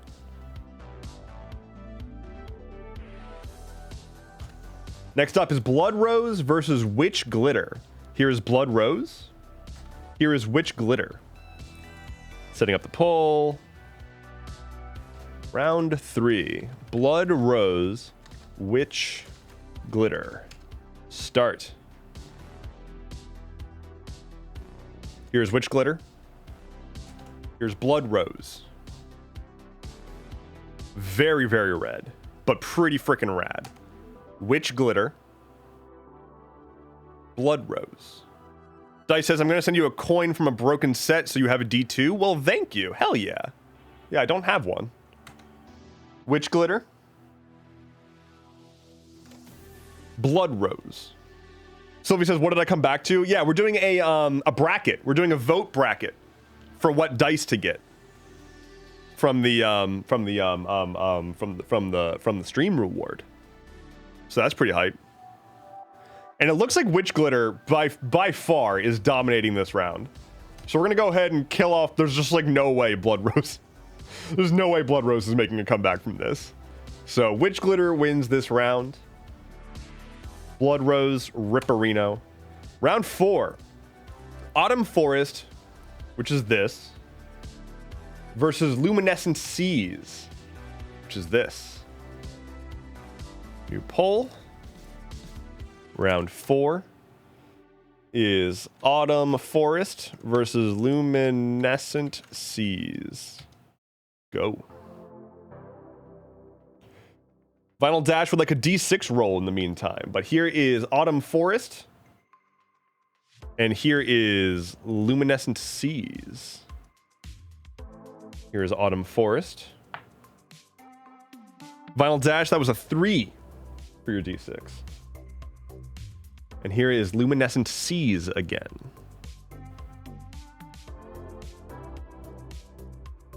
The Autumnal Forest. And I should say that the tea that I was drinking earlier, the name of the tea was Autumnal Fae. So if that explains why Autumn Forest is on here.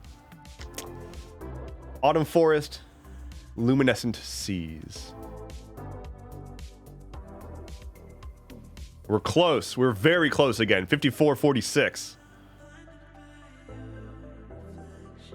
just a couple of seconds left, Autumn Forest won the round, knocking out Luminescent Seas and sending us into the second run.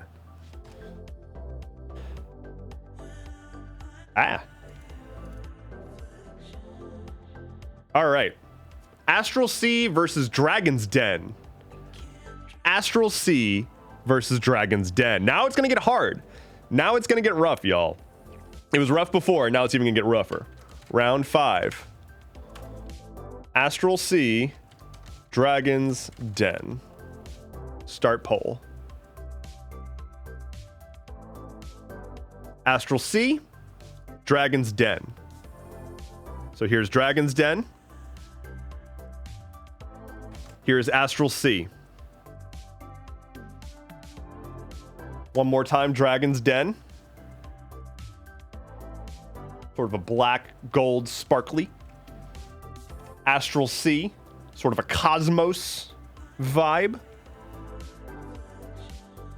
I don't want to poison the well, though, because this is chat's choice to make.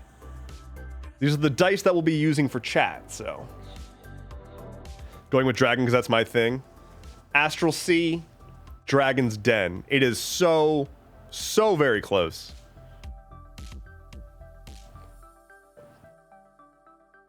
Astral Sea, Dragon's Den. And bam! Dragon's Den has won, knocking out Astral Sea. Rip. We hardly knew ye. Now it's Witch Glitter versus Autumn Forest in round 6. Witch Glitter, Autumn Forest. Start. Witch Glitter or Autumn Forest? Which one are we going for? It's popping off again. We must obtain the witchy. Witch Glitter, Autumn Forest. I know where I lie, ever so slightly. I will say Witch Glitter has the contrast compared to Autumn Forest. But Autumn Forest does have moss. Witch Glitter is kind of going hard right now in the votes versus Autumn Forest. And this isn't Liquid Core. I don't think this is Liquid Core. Does not appear to be. Just a few seconds left. Witch Glitter is looking to be the winner right now. Unless there's a couple of like very sudden. Yep. Okay. Witch Glitter it is. Ice Cream Socialist says so disappointed in y'all. Oh no. All right. Autumn Forest has been knocked out. Which means our final round is Dragon's Den versus Witch Glitter.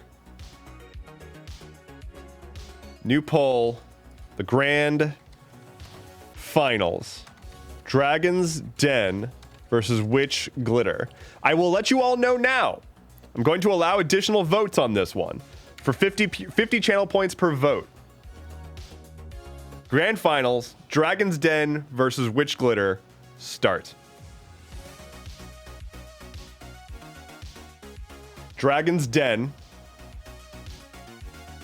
Witch Glitter. Dragon's Den. Oh my god, the war. Holy crap. The war. The war that is happening right now. In this poll. It's 50-50 right now with hundreds of votes. Witch Glitter. Dragon's Den. We've got about 20 seconds left. Dragon's Den is currently in the lead. 60-40, leaning towards Dragon's Den right now. Witch Glitter. Dragon's Den. About 10 seconds left. Dragon's Den is very far in the lead. 62-38. And Dragon's Den won the whole shebang. There it is. Dragon's Den will be our new stream dice. Thank you all for participating in such good sportsmanship. Such good sportsmanship. I'm going to add this to purchase right now. Order blah. I will be ordering that after I finish up the stream today. Dice, thank you so much for recommending that we look at your store and for making such incredible dice. Again, one more time for everybody, let me link the website that I was just on. Because obviously, very, very, very good dice. I'm going to pin that somehow. Can I pin? Can a moderator pin the message that I just posted with the link to the site? Thank you. If someone did that, yeah, if somebody could do that. Thank you. I don't know how to pin shit. I should figure out how to do that. Okay. So, what else did we... Wait a minute. I want a redraw and I want Flynn to pick. What else happened? So we got... okay, yeah, y'all picked the beanie. I need to remember to do that. Wear red beanie Wednesday. Okay, that's there now as well. So I don't forget. Sylvie says, wait a minute, Dev, what's going on, Sylvie? Is everything okay? There is where did you get those gloves? Internet, I think. They're yep. I got them from the internet. I truly don't remember. I've had them for a few years now. I got them because it's very cold out here. In winter times. Oh, what's going on? Oh my goodness. Hold on. We've got important updates here.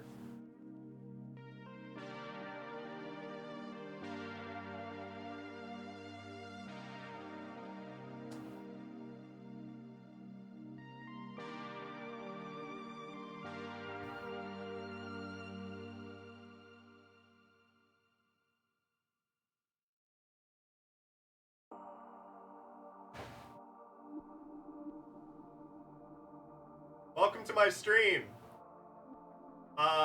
Content, etc. Are you content?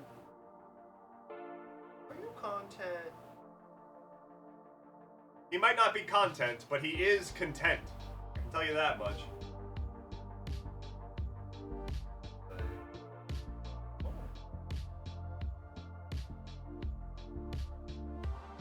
Being a good boy.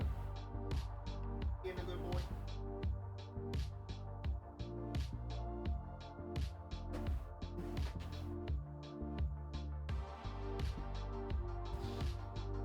Very important. Very good. Let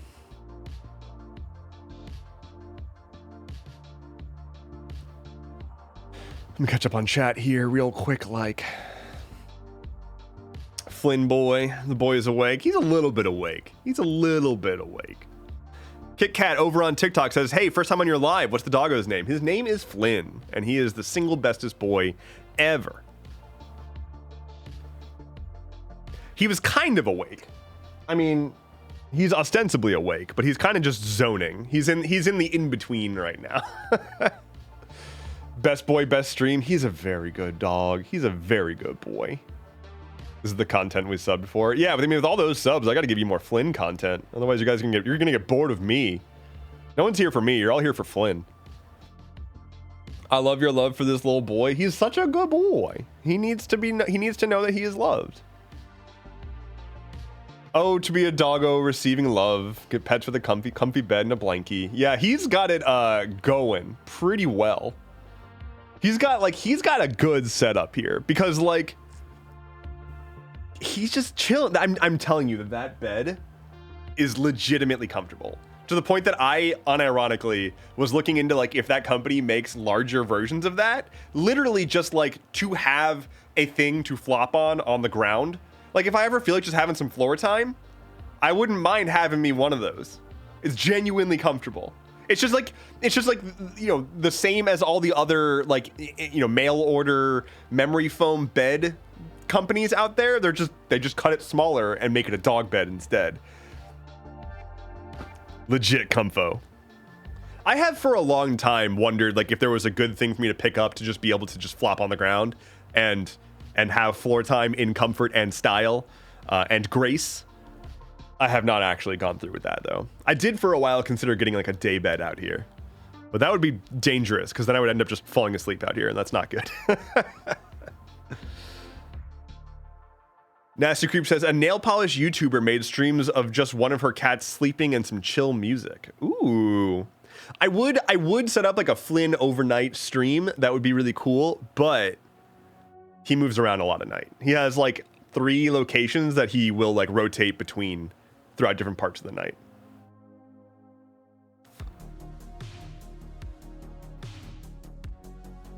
Jinx Nick says those things like that are great. I was considering getting like a futon, like a Japanese futon, just like on the ground or whatever.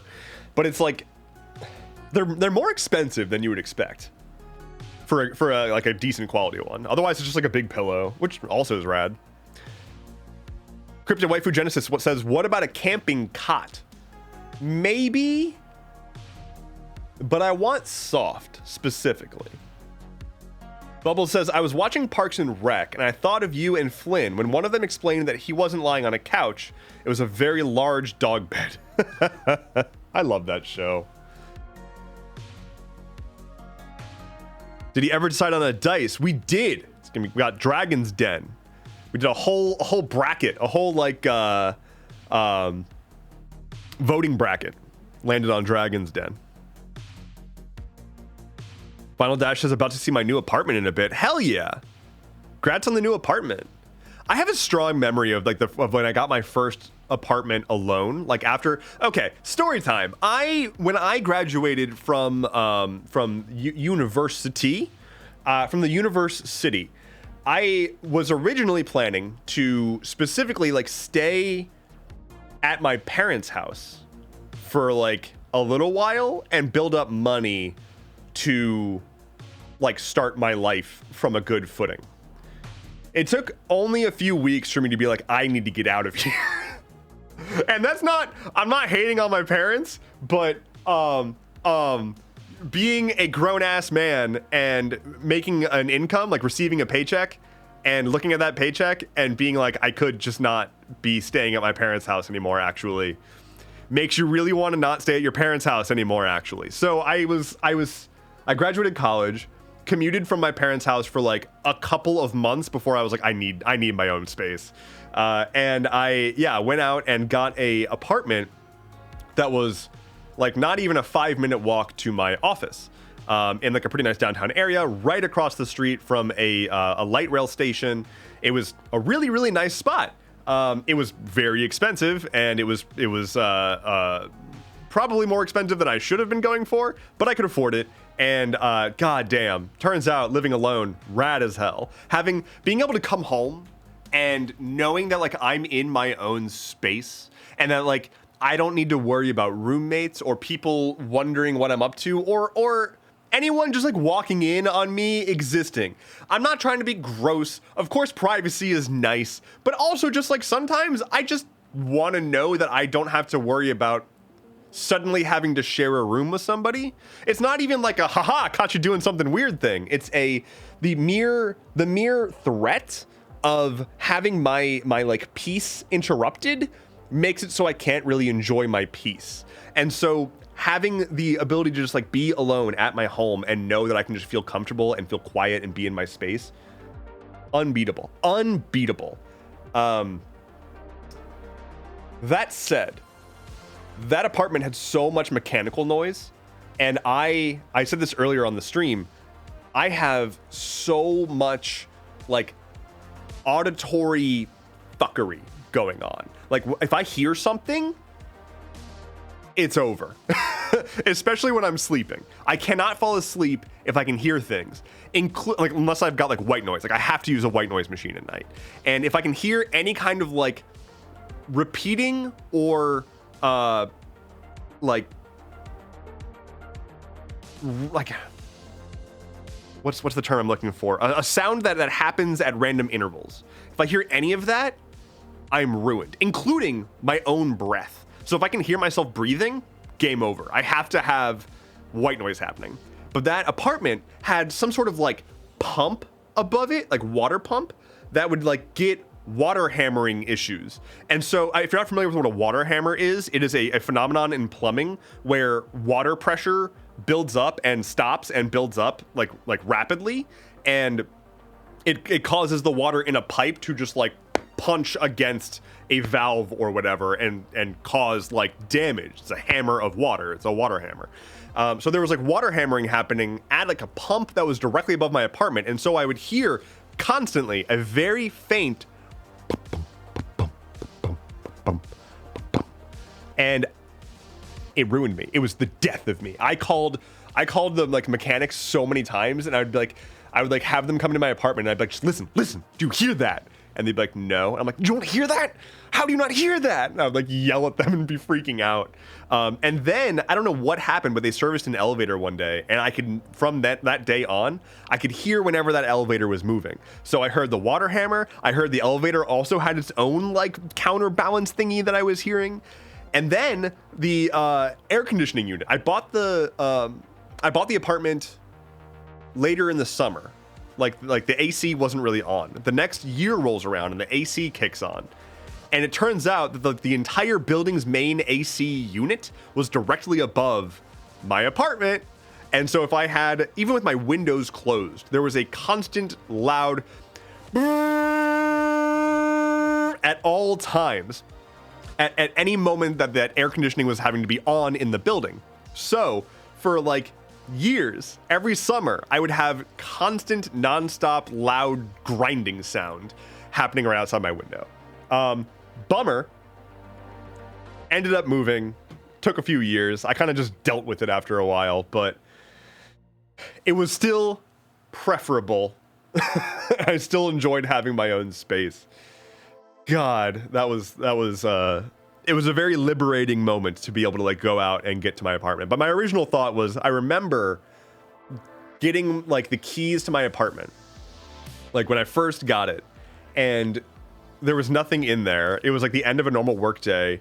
I think I had like just gone in and wrapped up the paperwork and got my keys, and I just like went into my apartment, my empty ass apartment with like no Wi-Fi or anything. And I just like sat in there for a while.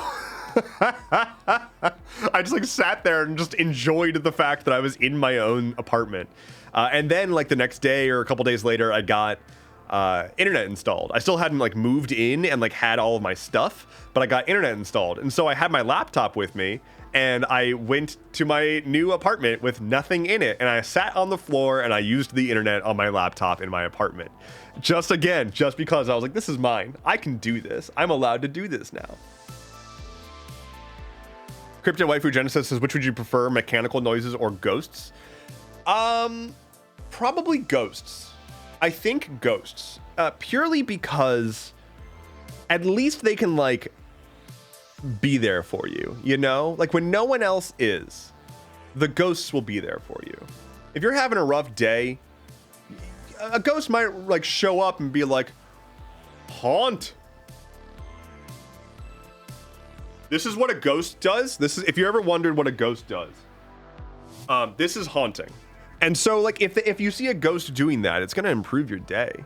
I should be a ghost. I would make a good ghost. Do we agree? Do we agree that I would make a really good ghost? Because I think I would. Personally. Crypto Waifu says, I too talk to my ghosts. I usually tell them to knock it off when they're standing at the end of the hallway. Get out of here. What are you doing? Get out of here, ghost. 100% agree that you'd be a good ghost. Perfect Desecration over on TikTok says you'd be the best ghost. I think so too. Thank you so much. And hello.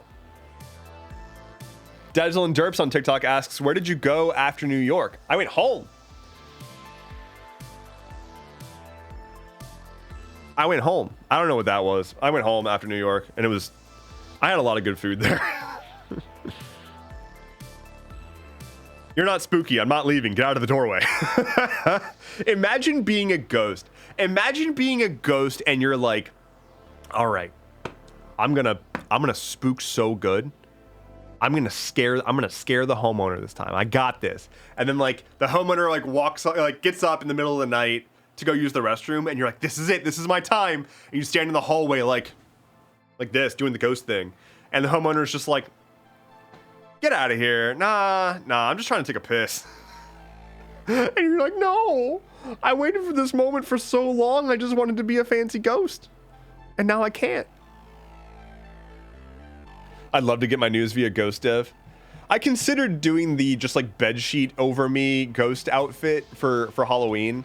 And I think that's still a good one. But it also does evoke negative imagery.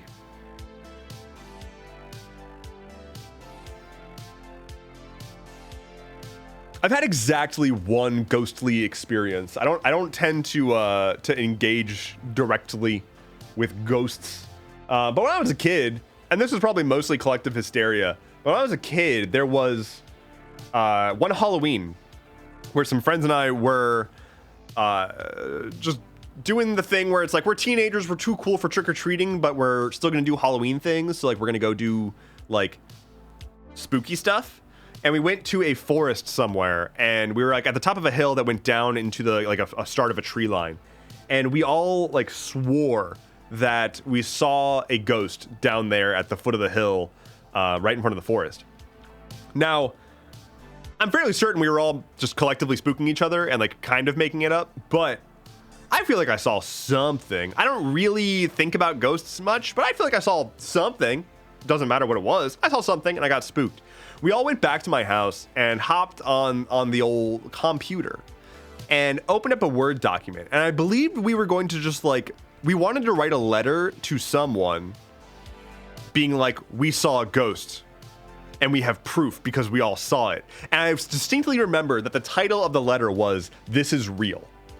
So a bunch of teenagers got spooked by thinking that they saw a ghost, ran to a computer, opened up a literal Word document, wrote, "This is real," and then we all started like working together to compile our experiences to talk about how true it was that we just saw a ghost because we all saw it. Trust us. And I don't actually know whatever came of that. I don't think we ever did anything with it. I think we just wrote it up, and then probably somebody had to go home. Like their family came and picked them up. And then we were like, okay, I guess that's it. There was also a time where my friend and I Googled how to start a gang. Yep. Hello, Nadastra. Welcome. It's good to see you. You know what I've just realized? This has been an unprecedented amount of time without riding the roller coaster. So let's ride the roller coaster. Can everybody keep their hands, feet, and roller coasters inside the roller coaster at all times? Here we go.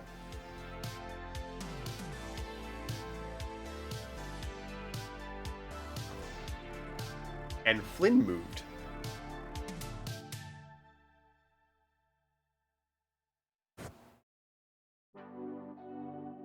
Hey, yo. What's going on, bud? Oh, you got the flappies? Oh, big stretch. Oh, big stretch. What's going on? What's going on? What, you want lovin's? You want lovin's?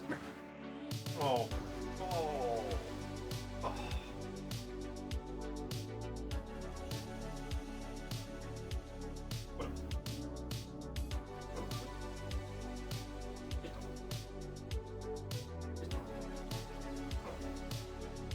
Hi, buddy. I got a friend. Oh, big yawn. Oh. That was a big yawn for a little pup. Oh, goodness. Oh, goodness. Look at this. Look at this dog. Oh. Johnny boy. Johnny boy. You yawn. All right, well, I guess this is the rest of the stream now, because I can't move. What do I do? Like, what do I do?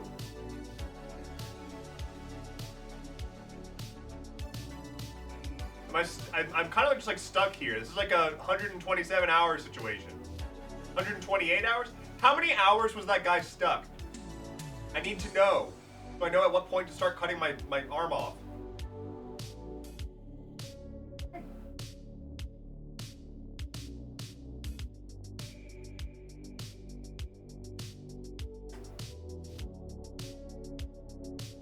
What are you doing?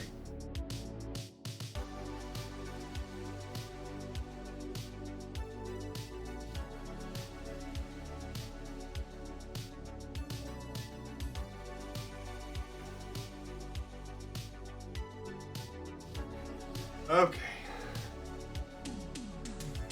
You'll have to sew your lower body off. Now I gotta take off my gloves so I can put on hand sanitizer. Flynn's not that gross. My brain goes on fire if I don't like wash or sanitize my hands after petting a dog. How dare you? I'm so sorry.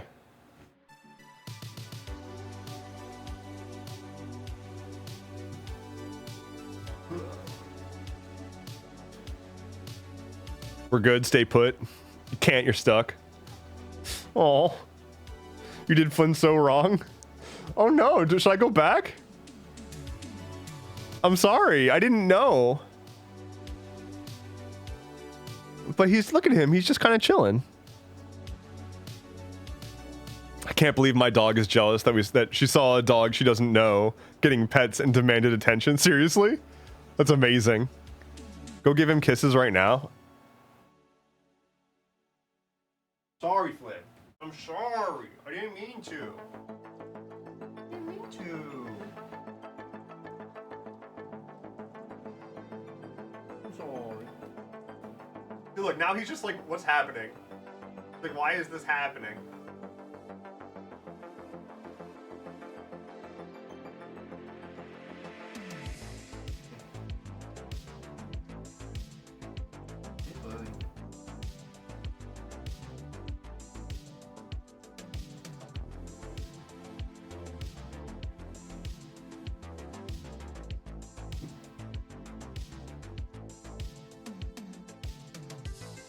The internet rules this, man. I only exist for the internet to control me, honestly. I don't know if you realize just how much I snuggle with that dog off camera. That's not a bit. I'm not hamming it up. Like, is real. It's what I do. Please bring Flynn to PAX. I don't know if they would want him on the train. I don't know if he would want him on the train, frankly. Let's see. Every morning, I wake up, and either I am woken up by dog pouncing on me, which is a hell of a way to wake up. A snoot in your face is a wonderful way to wake up. Or I wake up naturally, and I go to the door where there is a Flynn snoozing outside the door waiting for me to get up. And then I open the door and he's like, okay, I get to jump on the bed now. And so that's very, very good. Or the third option, I wake up, I open the door, there's not a dog snoozing there because the dog is far more cozy downstairs on the couch and sleeping in a sunbeam on a pile of pillows that he has made for himself. That is a very frequent way to find the dog in the morning. And I love that just the same because I will get snuggled up in there with him. I'll also sometimes just like swaddle him with a blanket, which is good. But yeah, no. I'm always like attached to this dog. He's also attached to me. It's unhealthy. Oh, big stretch. Oh God, big stretch. What are you doing, bud? Where you going? And the dog's down. He's a baby. The third way sounds adorable. He is so... he likes to build dens. He's really into denning. And will, he's got a corner on the couch that is... a while back, we got a couch that has a... chaise. I call it the cheese because I think it's like CHAISE, and everyone that I have asked has had a different pronunciation for it, including my grandmother, who is who speaks French. So I call it the cheese. Hello. And the cheese, hello, Shiny Hedgehog 420. Welcome, thank you for the follow. The cheese is pretty much Flynn's domain at this point. It's just like, if you don't know what I'm talking about, it's the kind of thing where it's like a couch, but one of the segments of the couch like sticks out further, like a built-in ottoman almost. And chaise, it's pronounced chaise. I'm gonna call it the cheese. And so Flynn very much likes the cheese and has basically claimed it as his own, but also has pushed a bunch of pillows, like throw pillows and blankets and whatnot into the corner to maximize codes, but also because there's a, this is in the basement, and there's a window well that is perfectly aligned with the sun in the morning, such that there's a sunbeam right on the cheese where Flynn has made himself a pile of pillows to snooze on. It is the next level play. We demand a pictures. I absolutely have some somewhere. I'll have to share. Tequila Salai, thank you so much. I will hydrate. Thanks for the reminder.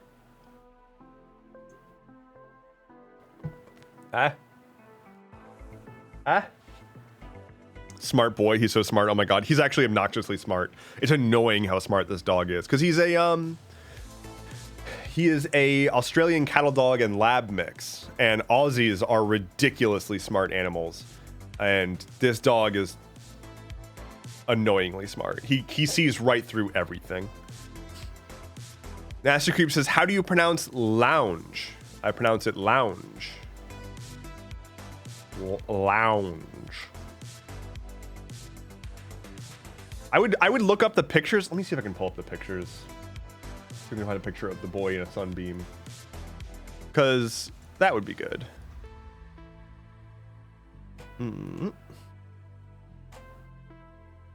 How do I even access my like iCloud photos from a Windows device? I have to like go to the website or something. Sign into photos.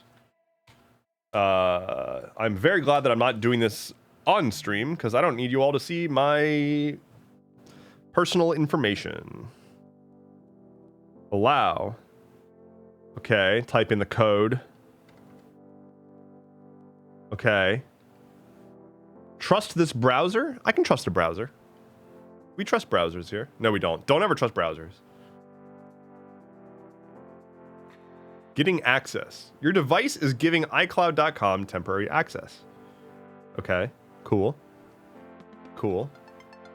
All right, we've got photos. Albums? Flynn? Where's my Flynn albums? Where's my shared albums? I've got Flynn as a shared album. Oh my god. Okay, fine. Fine. All right. Let me see if I can find you a good Flynn in a sunbeam. Or at least a good Flynn on the pile of pillows. That's a decent one. Here, download. Okay, lots of him flopped upside down. Oh my god. I wish I could show you all of these photos, but some of them would dox me, and that's not good.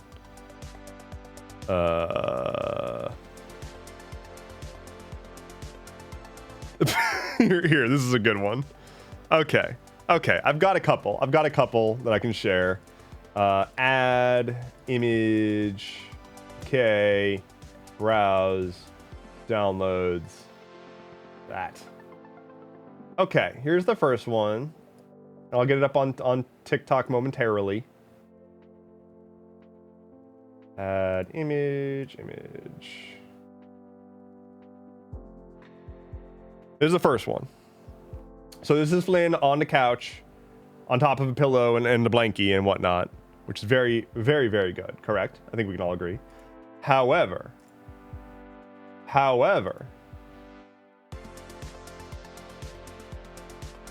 here's the top-down view of one of his less successful attempts at making a pile for himself. He got all of the components that were necessary. He just didn't quite get them all the way there. So he has a pillow, he has the blanket, and then he just put himself in between the two. You know, I think he did a great job, personally.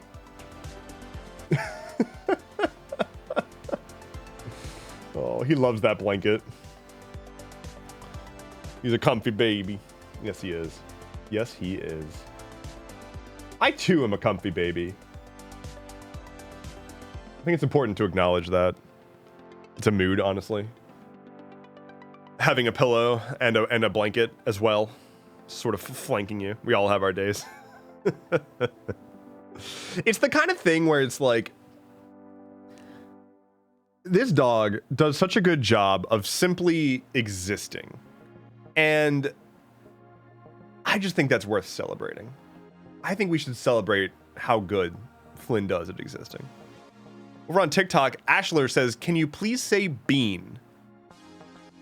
Well, there you go. I did that for free. Normally you'd have to pay for me to say bean. But why bean though? Ice Cream Social says, growing up I had a cat who would steal laundry and towels and drag them under my bed and make a giant nest. See, now that is the play, because you gotta hide it. You gotta hide it somewhere. I love when I catch a dog burying stuff, like in the house. Like if they'll take a toy and they'll bury it under a couch cushion or something. Bonus points if it's very, very poorly buried. Flynn has like the tiniest bit of instinct to bury things sometimes, but he doesn't know how to do it. So he'll like take a bone into his crate, which like he doesn't really use his crate a ton, but like it's still his safe space. So he'll like take a bone into his crate, and there's like a very like soft pad in there, and he'll like paw at the pad and like then put the bone down, and then like paw at the pad some more. But the bone is still exposed, and all he did was destroy the pad in the thing, and it's like you didn't do a great job, but I hope that you just scratched whatever itch your instincts were forcing onto you. Hydrodynamics, welcome to chat. It says, hey bro, love your TikTok content, keep it up. Well, thank you so incredibly much. I am going to try, and I wish I was better at being a content creator, because I recorded I prepped another video to post on TikTok before going live, and I forgot to do that. I'm just now remembering it, and y'all are gonna now watch me live on stream post from my drafts, because I was supposed to do that literally while I was going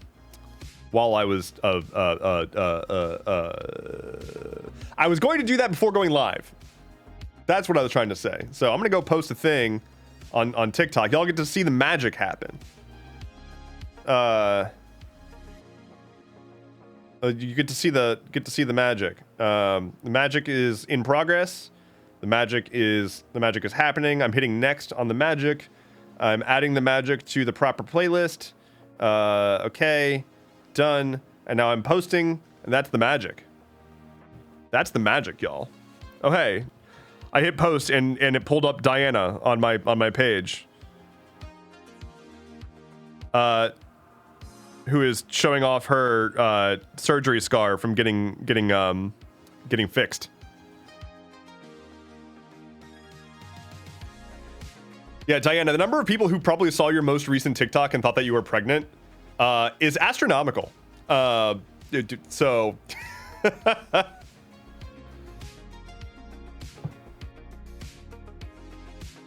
anyway, I have posted a video. Congratulations, me.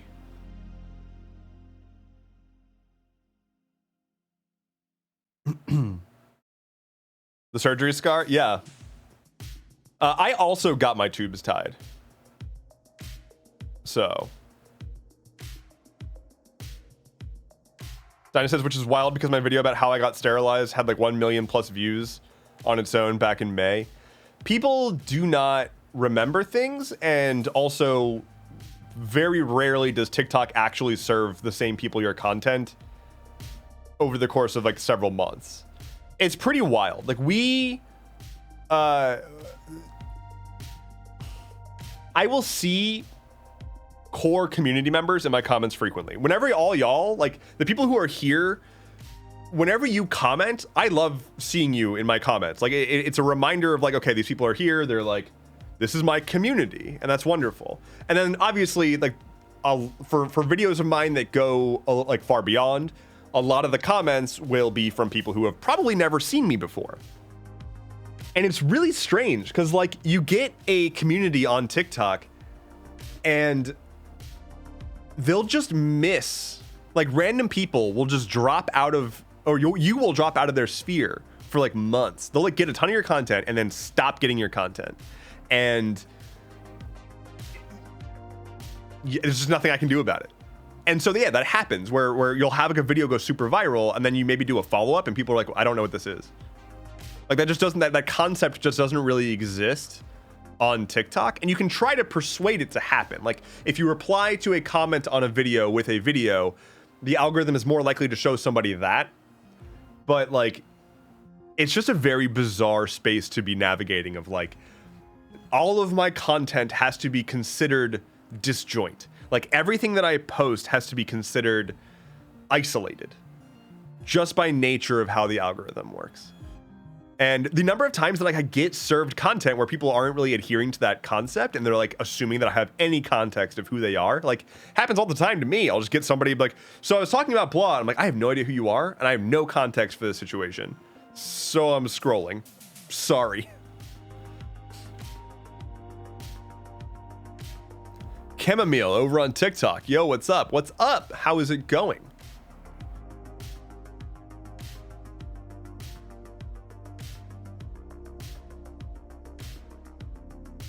Cryptid Waifu says, I had a doctor in Texas try to bully me into sterilization. And then when I moved to Indiana and tried to get sterilized, they said, lol, no, you might still want kids. I'm 40. Holy shit. That sucks. Ice Cream Social says, weird because I couldn't find a doc to take my parts out in Texas until this year. I'm 41. God, it's so wild how weird people are about like sterilization, about like making a fucking decision about your own body as an adult. Like, why is it like that? I mean, I know why, but it's not a good answer. Crypto Waifu says, my OBGYN hates fat people to the point where since I've had her, she's apparently gotten in some trouble with the hospital over it. Even though I lost 15 pounds while pregnant. Holy shit. She was super unprofessional at the end of my time with her. God. That's wild. Nasty Creep says, I've been to 5 OBGYNs and all of them laughed at me when I brought it up.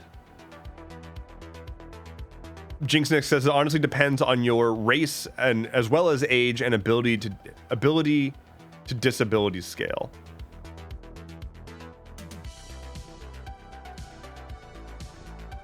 My boyfriend's doctor wouldn't refer him to a urologist because religious town. Yeah, I am gonna get the old snippy. That's like high up on my to-do list right now. I think I have a lead on a place that doesn't give you shit for it. But I'm also very thankful to be in an area that like is not the kind of place that would give you shit for it in the first place. I already I gave a friend a ride home from the place that I'm probably going to go to. And that wasn't super long ago. But yeah, I know that people, especially I know that women and AFAB people have especially hard times getting sterilized. And it's wild to me that like the concept of like the base argument is like you might want kids eventually, and it's like, hi, here is a person who is so sure that they don't want kids that they're willing to spend money, time, pain, and have their body permanently altered, and they're going to you, a medical provider, asking for this service, and you're going to deny them service on the grounds that you think that they can't make that decision for themselves. Never mind that there's a epidemic of unadopted children in the country, and like never mind that there is no need to further proliferate the human race. I think we've got that covered. And yet, I'm gonna give you shit because you might want kids. Nah, I think it's okay. I have not wanted kids for the past like 15 straight years of my life of thinking about it, and I still don't. And then there's the like, oh, but who's gonna take care of you when you're older? Bitch, how about society? How about the state that I live in, that I pay taxes to, the community that I'm in, that I am a part of? Maybe the community and the state and just the general existence of human beings working together to form a society, maybe that can help take care of me when I'm older. Yeah? Is that an option, perhaps? God. Or like, you're gonna be so lonely when you're older, who's gonna visit you? Like, I don't know, my friends? People I care about? My chosen family? Like, I'll go do things that will be fun? Also, not to mention, there's a lot of people out there, especially queer folks, who can't have kids. Are they just lesser beings? The fuck? Like, if the peak of humanity as people who are super and okay, I want to be clear. If you have kids and you are happy, awesome. I'm not saying that you did anything wrong or that you are invalid.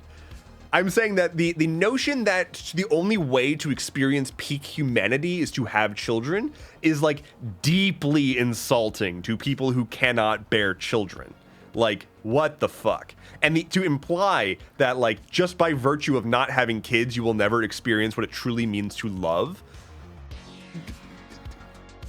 Fuck out of here with that shit. Come on now. Like, come on. I understand that there is a type of love between parents and children that is like incredibly intense, like chemically necessary and extraordinarily powerful. And I'm not denying that. But to imply that people are missing out on some critical part of the human experience because they are not specifically having children.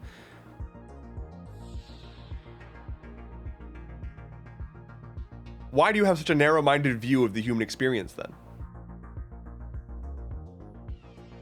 Anyway, I'm not out here yucking people's young. If you believe that your purpose and like the most defining thing about your life is to raise your children, I'm thrilled for you because you have found out something about yourself that a lot of people spend their entire life seeking, and that's wonderful that you have found that.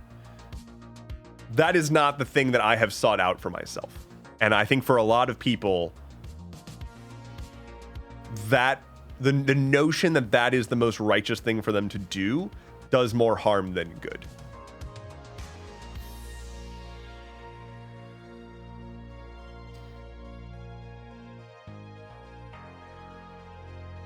Diana says, imagine having children and just assuming they'll take care of you when you're older. Wild. I didn't sign up to do that for my parents. Yeah, and like, it's real. It's super real. And it's not that burden fucking sucks. Like what? Oh, okay. By virtue of having your kids, you're essentially subjecting them to, it doesn't matter what the state of the economy is. They have to drop everything and dump all of their resources into supporting you until you die. Like, congratulations. You raised your child only to drain all of their resources at the end of your life because of your expectations about them taking care of you? No, I don't think so. I don't think that's a good way to go about setting your children up for success, you know? I want to be very clear that I'm not talking about my parents right now. The implication that your children are only created to serve you. Yeah, like, I don't like that. It's gross. Page of Music says, I have never wanted kids. Just hit 30 this year. Don't regret it. Same. Like, I still don't want them. Every once in a while, I really sit down and I seriously ask myself, is this a thing? Do I still feel comfortable with the decision that I have made? Because I've made that decision and I don't really think about it anymore. And every once in a while, every like, I don't know, half a year, I'm like, okay, is this still a thing that I stand by? And the answer has been yes every time. And I don't really feel like I need to keep asking myself because I'm very confident in it. But like, yeah. Jinx Nick says, I have lost multiple friends because they couldn't survive a pregnancy, but docs wouldn't fix them or wouldn't terminate. Jesus, I'm so sorry to hear that. That is incredibly unfortunate and heart-wrenching. And hello, Sir Universe. You are, Sire Universe. You are not heart-wrenching.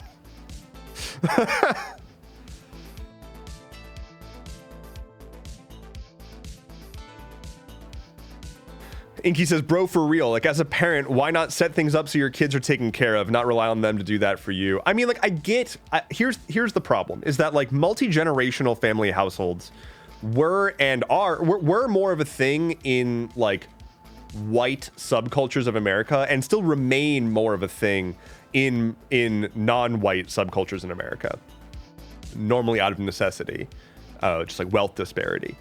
But like multi-generational households make way more sense than individual households. And like it does make sense that a family unit should be taking care of their elders as their elders are no longer able to do so. I get that. But the problem is that like that extends from the concept of a like whole ass tribe taking care of elders while also raising children, while the like most able-bodied people are hunting and gathering and whatnot. Instead of whole tribe with dedicated caretakers who are specialized in doing that and able to provide care and whatnot, we have slowly narrowed it down to individual people in their families now have to take on the entirety of that burden. And so it's like you, as a single adult or maybe a couple, must now raise children and care for the elderly parents by yourselves with your single income in whatever housing setup you've got. And if you don't have all that in play, fuck you. And like, that's just so deeply unhealthy. Page of Music says, but also the sentiment of, quote, life's purpose puts a lot of pressure on kids who don't always meet their parents' expectation. Yeah, like you can't put your entirety of your life purpose into a human being who isn't really supposed to hold the stress of living up to your expectations by virtue of existing. Zorona says, children are like skydiving, experiences I will never have for myself. I've been skydiving. I would maybe do it again. Mostly it was like hype as fuck, and I don't feel a compulsion to do it again. Like if I was given the offer, I'd probably be like, nah, I'm good. But I wouldn't write it off. It was fun as hell. Crypto Waifu says, there's this thing about millennials that talks about the reason that we never feel grown up is because we were taught that there were milestones we had to reach to be adults. And some of us never reached them for whatever reason, which is why so many of us are disjointed in the fact that we are adults. Get a job, get a house, have kids, etc. Yeah, I mean, most people can't even afford a house or a car, or let alone kids. And we literally cannot do some of those things because of society. Yeah. Ice Cream Socialist says, as someone who is currently taking care of a parent who is extremely emotionally abusive, yeah. Nothing but love. I'm so sorry to hear that you're dealing with that.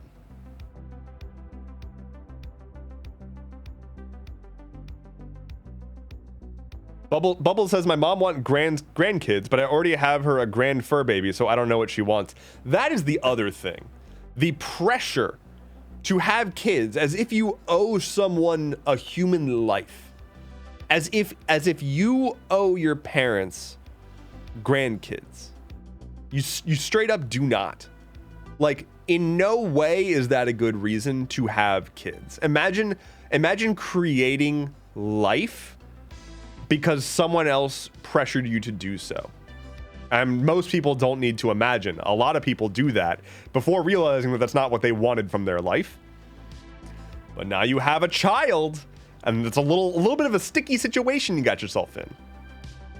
Don't pressure people to have kids. It's gross. Jinx says, the people who say me being child-free is selfish, but every reason they list for having kids makes them sound like narcissists. Yeah? I didn't mean to be going on like a super massive child-free rant right now, but like, I don't know. I do not have kids. I do not intend to have kids ever.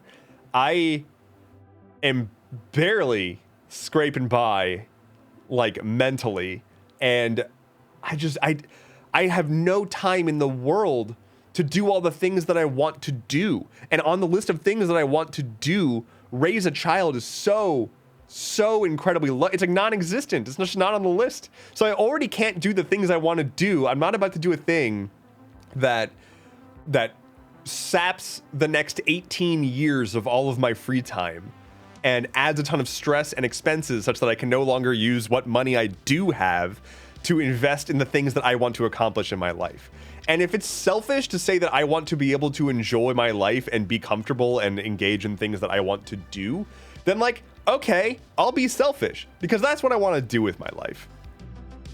And also selfishness is not inherent. Like there's a different type of selfishness. Like it's not like my selfishness is I'm going to hoard all of my money and live alone and be like, I want to improve community.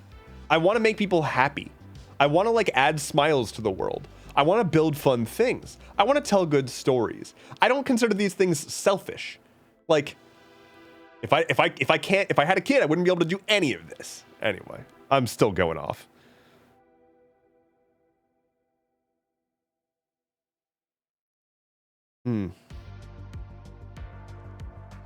Inky says, we are trying so hard to create that for our family and a few very close friends. Oh yeah, having a community. Yeah, exactly.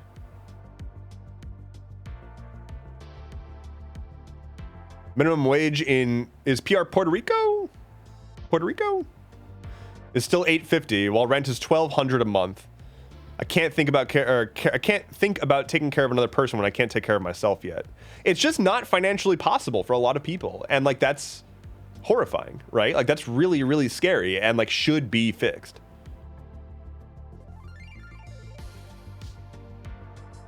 Well, I did promise my firstborn in exchange for all that gold. You know what? You got to do what you got to do. In this economy, you got to make some trade-offs. Nani Fulani says, yeah, fuck them kids. I might want to rework that wording there. Crypto Waifu says, at least you're doing a non-toxic child-free rant. I feel like I'm being a little toxic, but I'm trying to not be. Because again, like, hey, yo, if you have kids and you love them and you're happy, I'm super thrilled for you. Jinx Nix with the subscribe 5 months. 5 whole month arenos. Let me get the dice cam here. 5 Gregorian business months. Let's get you a roll here. 15. Wow, we are close to the next. I cannot believe that we are already close to the next goal again. 250 out of 300 to restock my fridge. Inky says, I remember being raised and hearing things like you should be a teacher so you can stay home with the kids when they're out of school. From my very conservative Christian side of my family, and it is now nuts to me. I was like 8. Oh my God. Oh my Lord. I've been told in the past, like, I've been told by people who wanted me to have kids, they're like, oh, but you'd be such a great dad. I'm like, based on what metric? Like, based on what evidence would I make a great father? I hate kids. Like, I'm so bad with them. I don't know what to do with a child under the age of like 13. I just don't.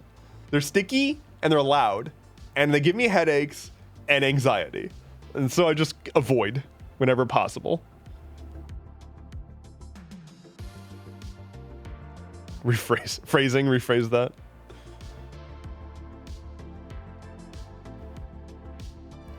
Seth says you did imply that one cannot be a parent and a content creator. I know that it's possible. I cannot do it. I do not have the energy and ability to prioritize tasks such that I would be able to do this and add another significant level of effort thing to my life. There's just no way. This is like all I'm doing. And I just don't understand. People who do it, amazing. I don't know how. My brain does not. Seth says, why are you bad with kids? You just tell them what you expect and ask them to be kind. I freeze up around them. I don't know. Kids just spook me. They weird me out. I freeze up around them. They're so loud. I never know what to do. If I'm ever caught in a conversation with a child, I'm going to put on some digital vibes. If I ever get like into a conversation with a child, I'm just like, how can I end this as quickly as possible? Because like, I don't know what to do. I don't have the gene that lets me sit there and think it's cute when kids are like stumbling through trying to get a thought out. The only thing that's happening is my brain is setting itself on fire because it's like, I this is inefficient. This is not, I can't do this. This isn't cute enough for me to care. And so instead I just had to put on a smile because everyone around me wants me to be good with kids. And so I have to pretend that I'm not hating this interaction right now because I have to keep up those appearances. And that is triply exhausting. I'm masking to a child while also masking to everybody watching me mask to the child, and double masking. It's just too much. Yeah, I don't know. Secret fact, kids are people. I get it. I do. Also, I don't need to hear about how there was a cat that was on a windowsill and then the cat was not on a windowsill. And also my friend at school also has a cat. Did you know that? And I'm like, cool. All right. Yeah, dog. Like, sweet. Like, I know I'm coming across like heartless right now, but it's just not there for me. I'm missing the gene that makes me think that that's cute. I get that that probably sounds cute to people who think that kids are cute. If you think that if you're the kind of person that can look at a child or a baby and coo, we are not the same person. And that's fine. Again, it's fine. If you can look at a picture of a baby and think it's cute, wonderful. I cannot remember the last time that I saw a child and genuinely thought, what a cute kid.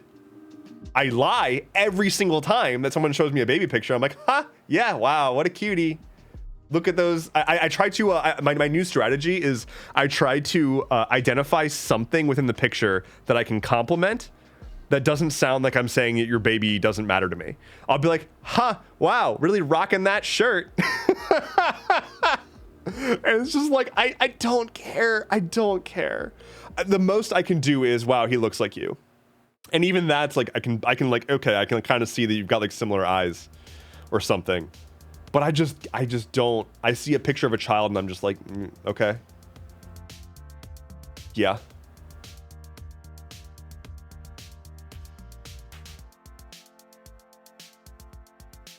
Diana says, kids are people, and thank fucking God we can selectively choose to not hang out with certain people.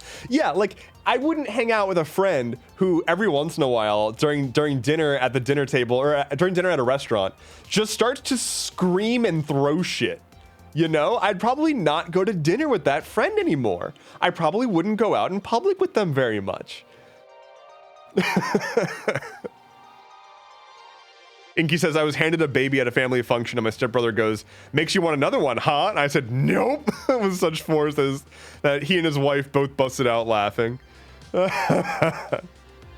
No thanks, I'm a vegan is a perfect response for when someone hands you a baby. Oh, I love it so much. My boyfriend's response is, that's a baby. Yeah, I do that too. And like the annoying thing is like I kind of wish that I cared. I wish that when I learned that my friends were having children, I wish that when somebody was showing me a video of a baby that it would be genuinely joyful. I truly wish that those moments would make me filled with joy and happiness.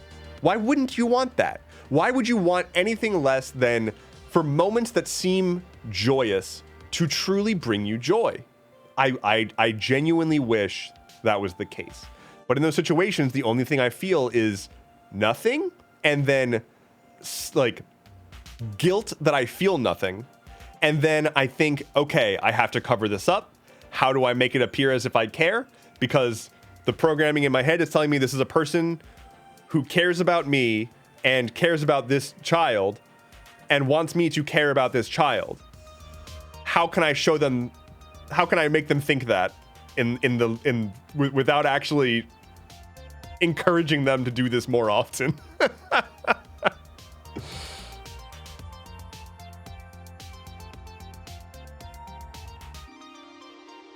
Eliza Joy 22 says, when my friends tell me they are pregnant, either for the first time or not, my heart breaks a little bit. Like I know they are going to change. That's, if we're already in this space and we've been pretty real for a little while on this stream now, let's get real. I do not know how to handle that. And if you are an IRL friend of mine who especially has a child and you're watching this, first of all, hi, I don't know how you found this, because I can't think of any of my friends in person who have kids. I can think of exactly one friend in person who has kids that has been on my stream before, and I don't think that he's here right now. But it's like, the second you have a child, I don't hate you, and I don't resent you for it or anything. I wish I was happier for you than I actually am, because the most that happens is like I realize I'm probably not going to see you for a while because you're going to be way too busy and way too exhausted with your kid, and the only thing that's going to happen if we do hang out is you're going to be telling us about your kid, and I just don't want that. And I don't want to, again, I don't want to go out to a restaurant with a child. I don't like that. It's uncomfortable for me. I get incredibly anxious if I am the source of discomfort for other people, and a child at my table screaming is hell on earth for me. And so like, yeah, I don't want to go out to dinner with you and your kid. I don't know. I'm just not interested. I'm sorry. And I'm really happy that you're happy, but I'm not there.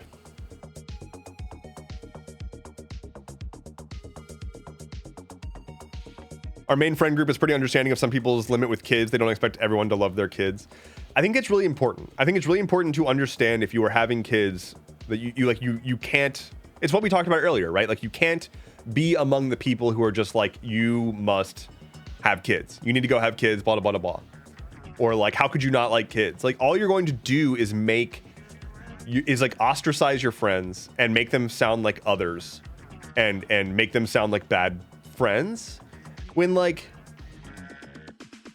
you're kind of the one being a bad friend. And again, I'm not projecting and I'm not subtweeting anyone that I know in person, but like if you are upset that your friend doesn't want stuff to do with your kid because they don't like kids, it's not an affront against you and your kid. It's just your friend doesn't like kids. Be thoughtful about their limits, you know?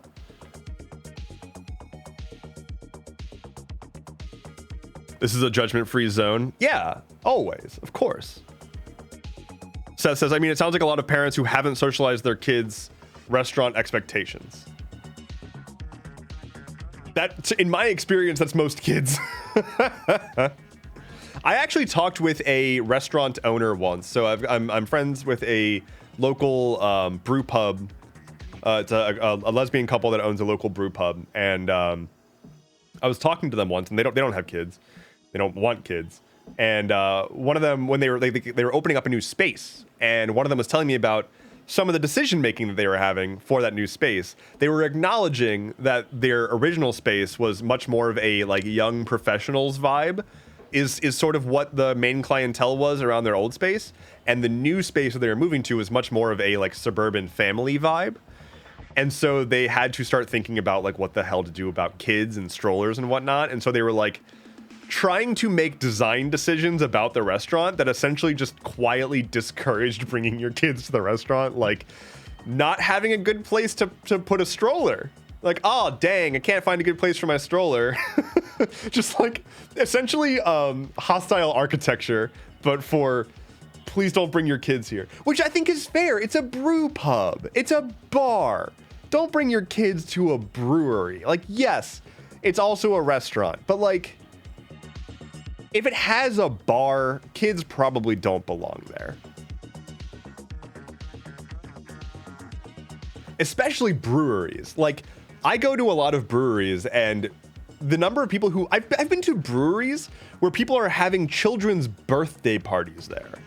And it's like the breweries will have like big fun like drinking game toy stuff like cornhole and like the giant Jengas and whatnot for adults who are drinking to goof off.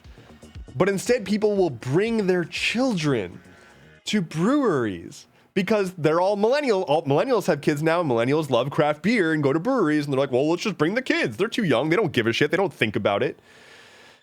And yeah, like I remember when I was growing up, I know that this was because of different reasons, but when I was growing up, y'all remember the smoking section?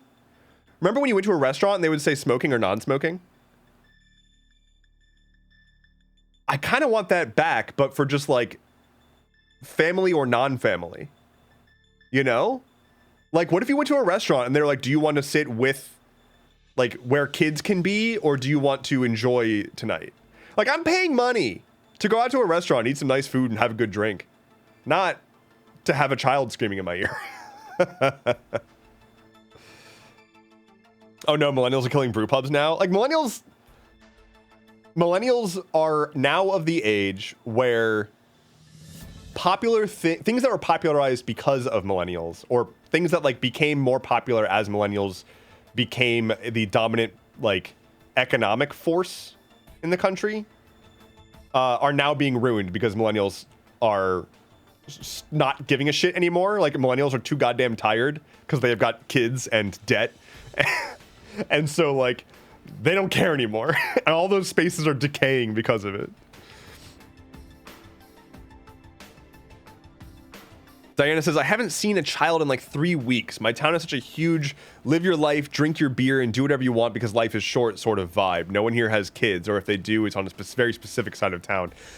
I thought, once I read, or if they do, I thought you were going to follow it with like, or if they do, they just keep them in the basement.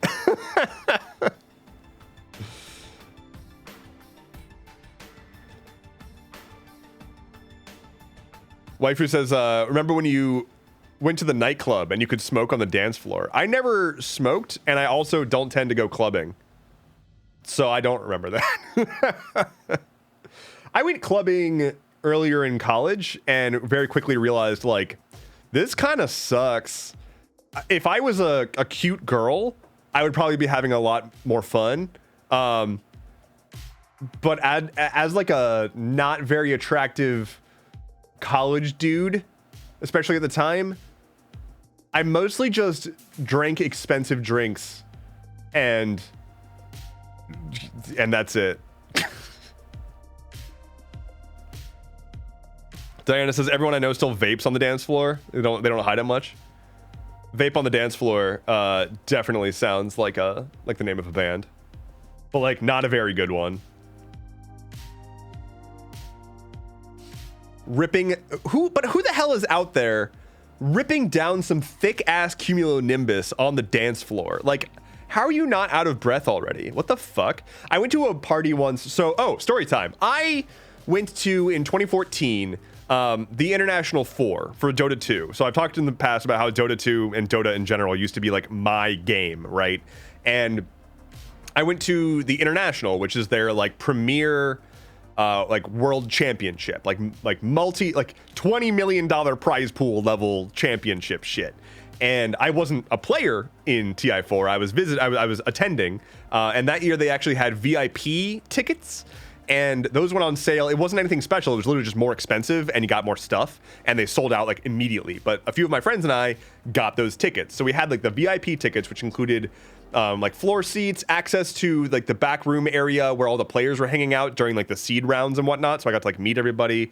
I got a tour of Valve's offices, which was rad as hell. And then there was an after party that all like the players and staff and VIP ticket holders went to. And that after party, this is real, that after party had a live performance by Darude, like Sandstorm Darude. And it was a very intimate venue. It was at the Seattle EMP Museum, the Experience Music Project. I think it's called something else now. But back then it was called the EMP. And they have a stage there. And it was Darude playing with like, there were like silk, what are like the silk dancers called, where they have like a silk like cloth hanging from the ceiling and they're like doing acrobatics in the cloth. Like, they had women doing that shit while Darude was doing this like rad fucking set. And he skills aerial artists. Okay, thank you. And I'm at this set, like it's a pretty intimate party, but like there's still a big dance floor, and my friend and I are just going fucking hard on the dance floor. It's a private showing from Darude. You don't get that often. And so we were going buck fucking wild on the dance floor, to the point that my friend was like sweating. He was absolutely drenched in sweat, so much so that this one dude in the crowd saw my buddy sweating so goddamn much and was like, you need help because you are clearly not going to stop dancing. And my friend was like, I am not going to stop dancing. So this guy leaves and comes back with a cup of water just so that my friend can get rehydrated while we're still on the dance floor. So we ended up getting multiple people doing water runs for us just because we were in the middle of this dance floor going fucking hard. And Darude was very rude because he was just teasing Sandstorm the entire time. He was just fucking edging the entire crowd on Sandstorm. It would be in between every song transition, he would just tease the like just that part of the song and then go right into a different song. And oh god, for like 2 hours he was just teasing us until he finally dropped Sandstorm as, of course, the last track of the set, and we went wild with it. That was a fun party. That was a fun time in general. I was in Seattle for like 14 days, just kind of hanging out with all the like professional Dota 2 players and meeting. I got to hug Gabe Newell and get a photo with him, and I also took a picture of me duck facing with like every Dota celebrity that I could. I don't know why. I just decided I'm gonna get a bunch of selfies with them of me going. I don't regret it one bit. Is it not called the EMP anymore? I think it's not. I think it's called something else. Let's see. Seattle EMP Museum. What is it called? Yeah, Mopop. It's now called Mopop, the Museum of Popular Culture. It's really, really, really, really good, by the way. If you are ever in Seattle, if you find yourself in the Seattle area, go to Mopop. It's a great time. Last time I was there was a Minecraft exhibit. They had a giant Minecraft end dragon like suspended above the ticketing center, which was rad. They had an indie game music soundtrack room as well, which was really cool. But yeah, if you're ever in Seattle, go to Mopop. And if you're a lesbian, just move to Seattle, by the way. If you didn't know that, that's a hot tip from me to you. If you were a lesbian, go move to Seattle. Seattle, turns out, lesbian mecca. I didn't know this, but it's true. I can tell you firsthand. You trip and fall into a lesbian couple in that town. Nasty Creep says, moving in front of others makes me uncomfortable. Love my friends, but giving fun. Love my friends, but I'll just stand on the sidelines. Oh, love my friends having fun, but I'll just stand on the sidelines. Got it. I didn't dance for a long time, and I was really self-conscious and like didn't want to like embarrass myself or whatever. But here's what I have learned. Embarrassment only happens if you give a shit. Like you gotta have an ego death, right? Like you gotta like stop thinking about anyone judging you, because that's when you start to do stupid shit that people will judge you. If you're just like, yo, this beat slaps, and you just start moving, it doesn't matter. If you put your whole heart into it, people are gonna be like, wow, that person's fucking hype. And so, again, I don't tend to go clubbing just because, like, again, I have like fucked up audio processing issues, and it's a lot. It triggers my anxiety. But if I'm at like a wedding, or if I'm like if I do happen to find myself where there's a dance floor and a track that is absolutely bumping comes on, I am going to be in the middle of that crowd going fucking buck wild. Usually just flailing. Like, I don't have good dance moves. I'm just doing whatever. But I'll also tire myself out in like 5 minutes. Wild Rose is the best? Wait, what's Wild Rose? I don't know what that is. Let's see. Wild Rose. Is that a Seattle thing? It's a Bend thing. Wild Rose Thai? The best Thai restaurant in Bend? Is that what we're talking about right now? Wild Rose is probably the best lesbian bar in the country? Is this what we're talking about? Wild Rose Bar. Is it Seattle? Lesbian bar. Capitol Hill. It's a lesbian bar in Seattle. Got it. Okay, I should go here. It's the oldest lesbian bar in the US. Okay. Hell yeah. Sounds good to me.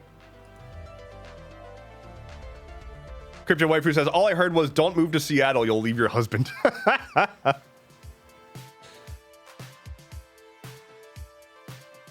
The only rose that I am a big fan of is Jack Rose. I've got stories about this too. Okay, y'all ever heard of Jack Rose? Y'all ever heard of Jack Rose, the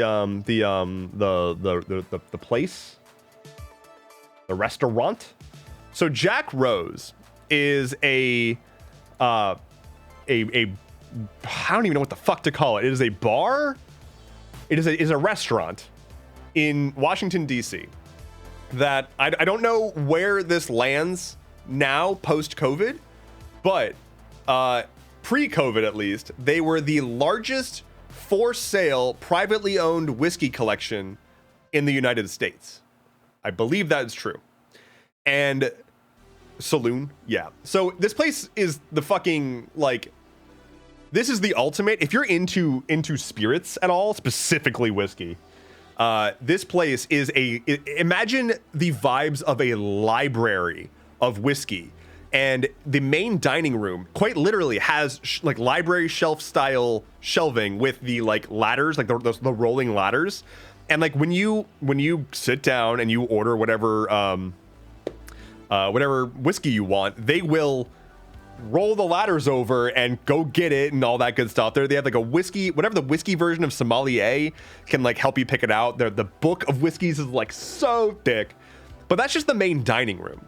Upstairs, they have a tiki bar with like where they can do like dance events and whatnot, and they've got like food and whatnot up there too. But they've got a tiki bar upstairs, the main saloon, library of whiskey in the middle floor, and then underground in the basement is a speakeasy that you have to reserve. They do like the rolling reservation thing. So there's a limited number of people who can ever be in the speakeasy because they have like, you know, cutoffs. Like you have to reserve, like I'm gonna be in there during this time slot where they open up the door and let you in, and otherwise you're not getting in. And so this place is just like, what do you want? Tiki bar, every whiskey you could ever imagine, and incredible cocktails and great food, or speakeasy with, again, incredible cocktails and like controlled environment and whatnot. Anyway, during COVID, they essentially turned into a liquor store. Like they just started selling the bottles to stay afloat. And they also started selling cocktails. It was like, you know, back in the Wild West era of COVID where they like started waiving all regulations, and they're like, yeah, restaurants can now deliver cocktails via Grubhub or some shit like that. And so like you could order a cocktail from this place, and it came in one of those like clear plastic containers that you put like soup in to go, but it was like a cocktail. The last thing that I want to say about this, and the reason this place is so near and dear to my heart, is because there is a man, and I bet I could find him if I just search. I'll say the keywords here in a second. There's a man whose name I forget, but he essentially has a I'm gonna switch over to this. He essentially has a dedicated seat at the bar. He is not necessarily an owner of this place. I think he might be like in like honor, but he doesn't technically own it, I believe. But he's their whiskey hookup. I said that this place has the largest for sale privately owned whiskey collection in America.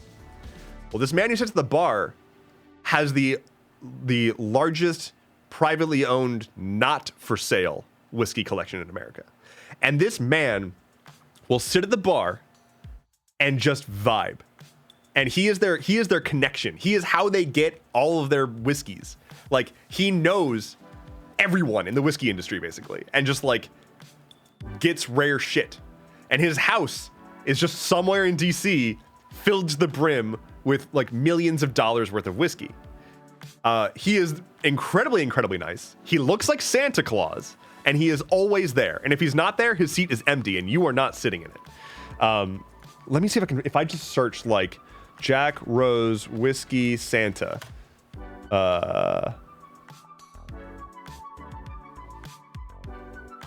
record-setting stuff. Jack Rose, DC, whiskey owner, maybe. Not Bill Thomas. That's not him. No. Now I'm sad. Oh well. I'll find it later and share it. But yeah, that guy is super great. I've had a nice meal next to him and chatted to him for a bit, and he's just like the kindest person on the planet.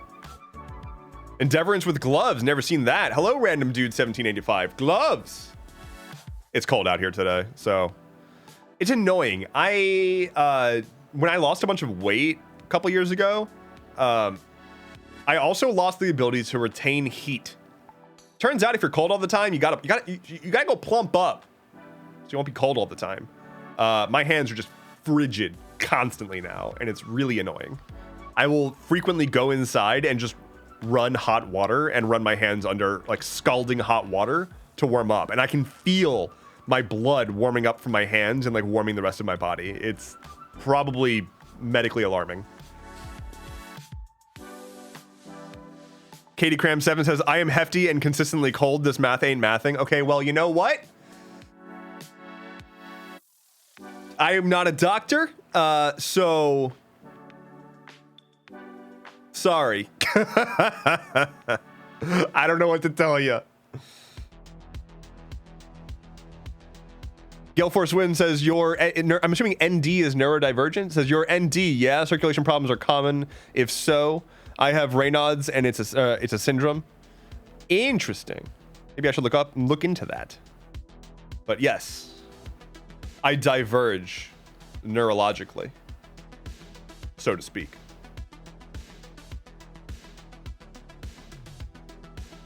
All right, I'm gonna retract what I said about losing weight making me cold, because now everyone's just telling me that they're always cold anyway.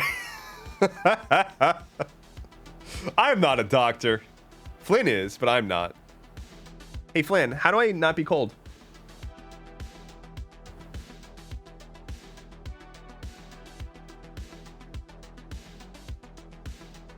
How do I not be cold? He is uninterested in answering. What's going on? That's a good tongue. It's a good tongue. Are you licking your lips? There's a good boy. He's a good boy. Zeb says, once I lost weight, I started feeling more cold. I feel you there. Okay, good. I'm not alone.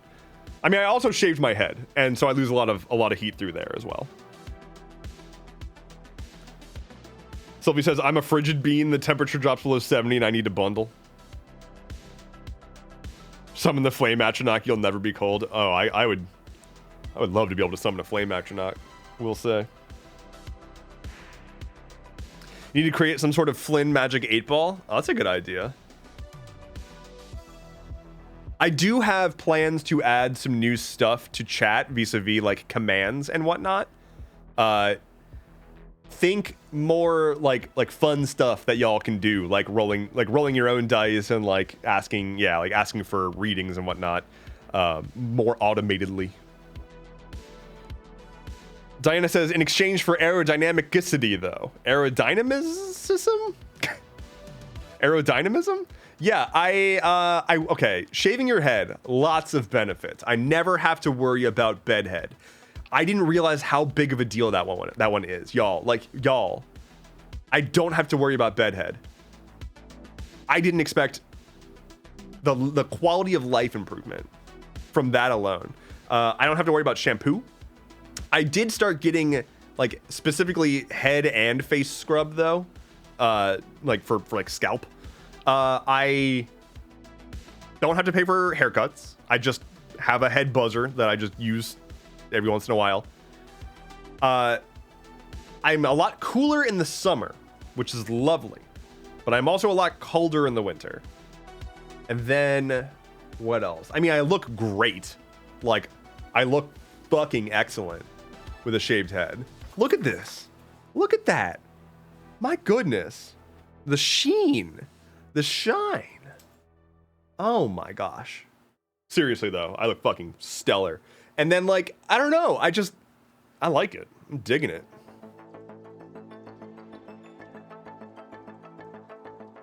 Aerodynamics, yeah. It is real though. Feeling the wind on your like bald head is a whole thing, and it's very different. It's very strange, and you don't think about like you don't think about feeling wind on the back of your head ever. Like you just don't, because if you have hair, that's diffusing wind quite a bit. But like to get like actual direct wind blowing on you is strange. Or if I'm like going for a run, also strange.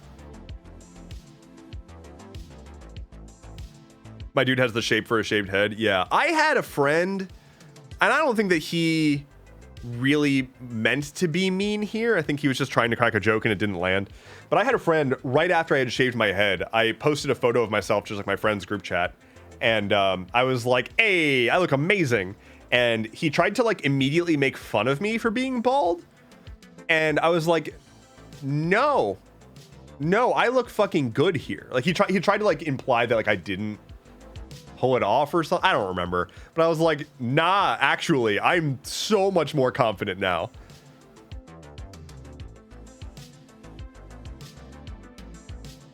Gloriously reflective. He was jealous. I highly recommend if anyone is on the fence, I always advocate for shave head, because also it's hair, it grows back, obnoxiously so. I hate beard maintenance. I don't hate it. I'm just annoyed about the fact that I have to consistently maintain it. I should just stop shaving my beard. Just get it out to like here.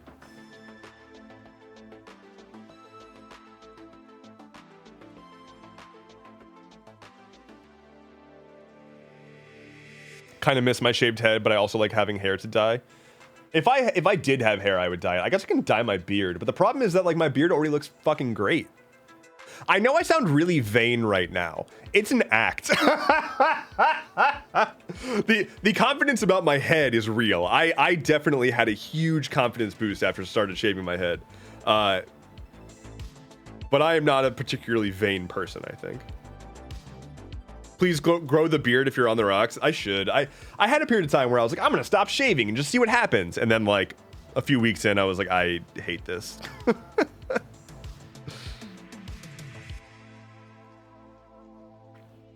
Your beard does look great. Thank you. I like my beard how it is, and I like my head how it is.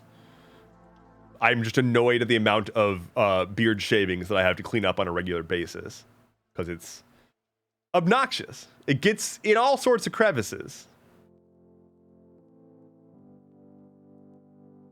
Beard maintenance is the worst, especially since I have Pili multi-Gemini. So I have multiple hairs trying to grow out of the same follicle. Oh, God. I get that every once in a great while, like a big thick boy hair, but it's not like super common. That sucks.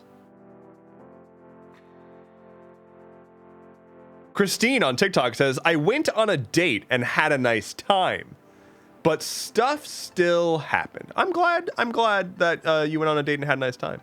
Zeb says, what products do you use for your beard? Need husband present ideas. All these companies need to pay me money, but I will influence for free because I like them anyway. I use Mountaineer brand products.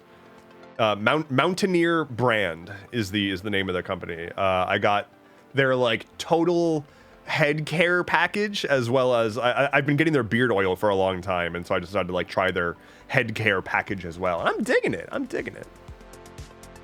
They've got a good exfoliating facial scrub that I've been using, and I like it. Feels good. Feels good to exfoliate my face with a scrub. Thank you. I've been eyeing that too. Good. Perfect. Yeah, I've been using their beard oil for a long time because they have a I think it's called like Timber. I'm such a fucking dweeb. I use a bunch of things that make me smell like a forest. Random Dude 1785 says, why do people in Red Dead Online just kill anyone they see? Because they're cowboys. They're outlaws. Pew pew. That does suck though. I wish that game, I haven't played Red Dead Online, but I do wish that it was more, you can just kind of vibe. Bubble says, do you have a face routine besides your beard? I got asked a lot what my like face and skin routine was. And I only like in this past week did I start actually using a like face and head care like product system. It's like a 4-step system or whatever. Before that, the only face care like and like skin care routine I ever did was wash my face every morning in the shower with a bar of soap. Like I used bar soap and I just wash my face and body with it. And I don't tend to have problems. And I'm assuming that that's just like I hit the jackpot and like I don't have sensitive annoying like skin that gets mad. But like I'm now using facial scrub and face wash and whatnot, and like that's fine. It's working. Feels good. But yeah, for like, I don't know, at least 10 years, I've just been using a bar of soap on my face. Like I used face wash throughout my teenage years and whatnot. But like once acne stopped really being a thing for me, I just switched to using whatever I had and my skin seemed fine. Am I bad? Like, should I not? Is that like a dangerous? Did I ruin everything? Should I not have done that? I'm seeing Dev no. Nasty Creeps also seems upset for me. If it makes you feel better, I'm now using an actual dedicated facial scrub. Also, hardly mythical. A long time ago, you redeemed a D6 roll. Let me get that for you.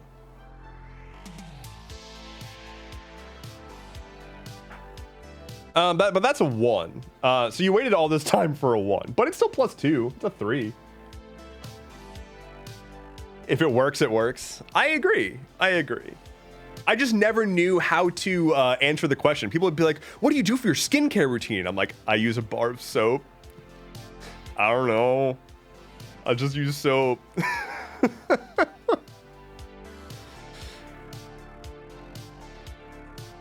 I had a decent amount of acne when I was a kid, though. Bar soap will dry your face out, but if you switch to a dedicated face wash, then you're good. It probably did, but like, I also live in a swamp where it's just very humid out constantly. In the winter, I would definitely get some flaky skin, but D10 roll from Inky. That is a 6. Boom. Nazir Creep says, you're fine. I'm just glad. I'm glad not having a dedicated skincare routine works for you. I'm just jealous. What can I say? My skincare routine is I just sit and I focus really hard on being beautiful.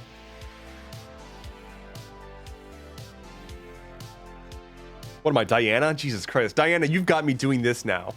Diana, if you're still here, this is your fault. This is on you.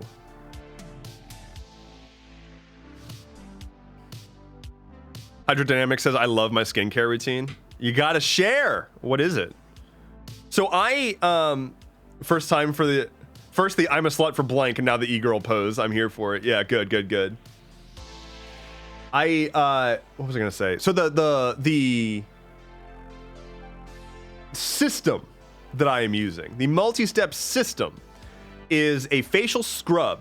It's an exfoliating scrub. It's got little, I don't know, sand shit in it, and it scrubs my face. And then there's a face and head wash, and then there is a like they call it a shine away. I don't notice it actually reducing shine, but it claims that it restores pH.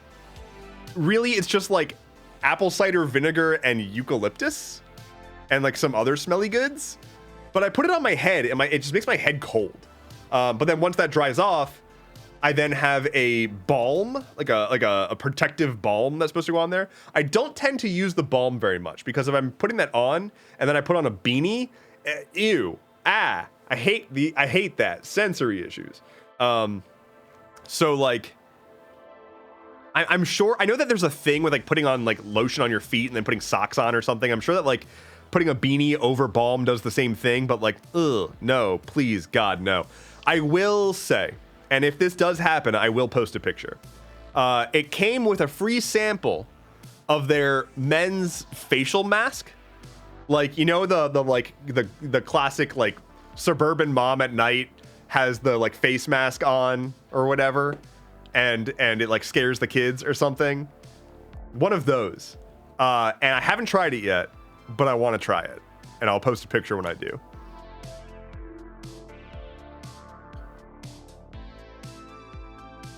Am I going to have to start stalking Dev too? Wait, why are we... who's being stalked? Why is stalking happening? Pick a number between 1 and 10. 1. Do you get really bad pimples on your head? Just curious. I do not. My head is typically not pimply. I do get... I think the most like facial acne that I get now is...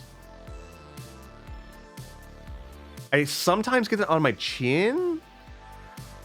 I really just don't get much acne. When I do, it sucks. Like, it hurts.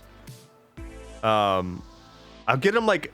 I think I usually get like inflammation on like the sides of my nose that can turn into a pimple. And every once in a while I get like I hate that shit where you get like like acne in your like earlobe or whatever, or like you just get like something around here and it's just like painful on your ear or nose. That shit sucks.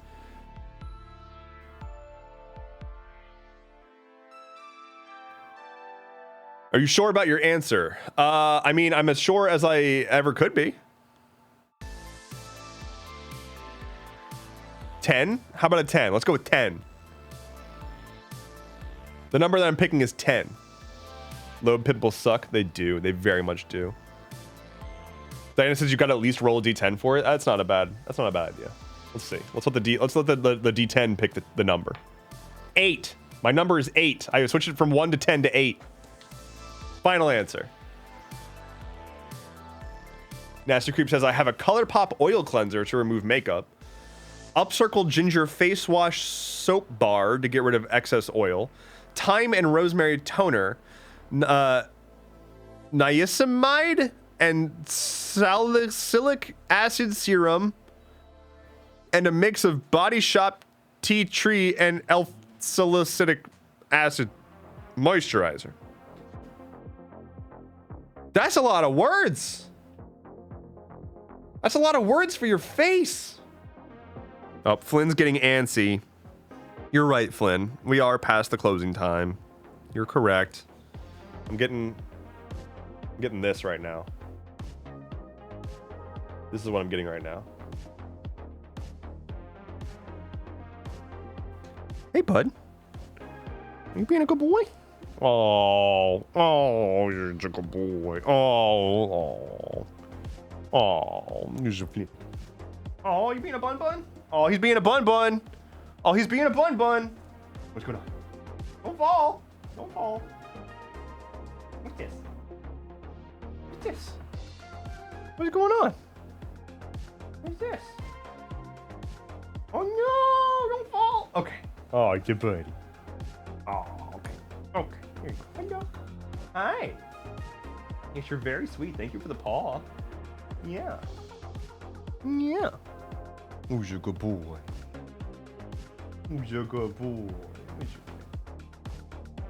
Okay. Well, clearly I need to go feed this animal. Because he's the single saddest animal that has ever existed and has never been fed ever. GeoCap23 says, thoughts on the Destiny Community Game of the Year nomination after the most recent controversy. I don't think that Destiny 2 deserves Game of the Year or Community Game of the Year. I don't think so. Boop the snoot. Hey, Flynn. Boop. I would love to say more on that, but I do need to wrap up here. It is 5 past the time that I intended to stop, and the dog does need to get fed at some point. So, thank you all so much for hanging out today. It's always an absolute rad time. Very, very, very great. I almost said very pleasurable, and then I realized that that's kind of a weird way to phrase it. So I'm not going to say that. We bought some dice, or we're going to buy some dice, but we picked some dice. We what the hell? You picked a did you pick a number 1 or 10, or did you pick the number 1 or 10? I picked 8 is what I picked. What was I saying? Oh yeah, we crushed a bunch of goals today on the stream. Got some dice. We're gonna be having a red beanie on the next episode of Stuff Keeps Happening.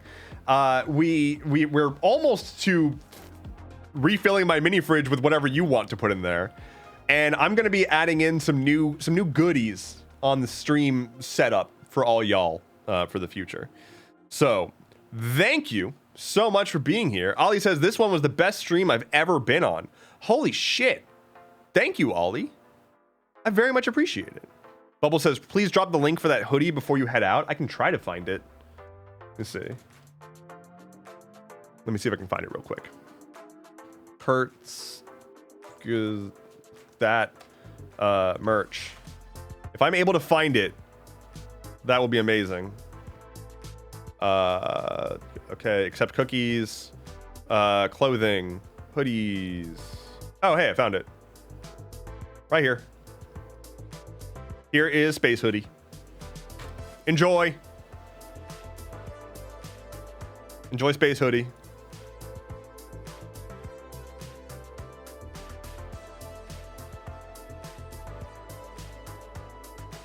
Okay. Okay. I'm gonna head out. Thank you all so much for being here. Seriously, y'all are such an incredible group. The gifted subs today were stellar. Thank you so much. It's way above and beyond. I really, really, really, truly, and thoroughly appreciate your support. Join my Discord. Follow me on YouTube. I think I might. I'm deciding if I want to start posting more again to YouTube Shorts, but I would probably explicitly just post dumb random shit posting to YouTube Shorts rather than helpful content. We'll see. We'll see. Still ideating a bit, but we'll see. I'm incredibly excited to say that Diana and I have recorded the first episode for our upcoming podcast project. I will be editing that throughout the rest of the week. We are hoping to have the show launched before the end of this month, and so that's super exciting. Other than that, thank you. Is there a pet section in the Discord? There is. The petting zoo channel is where you post your furry friends. All right, I'm gonna go eat. I'm gonna go feed this dog. I'm not gonna eat what he's eating because that's kibble. I'm doing a great job of ending this stream. Y'all have an absolutely stellar rest of your night.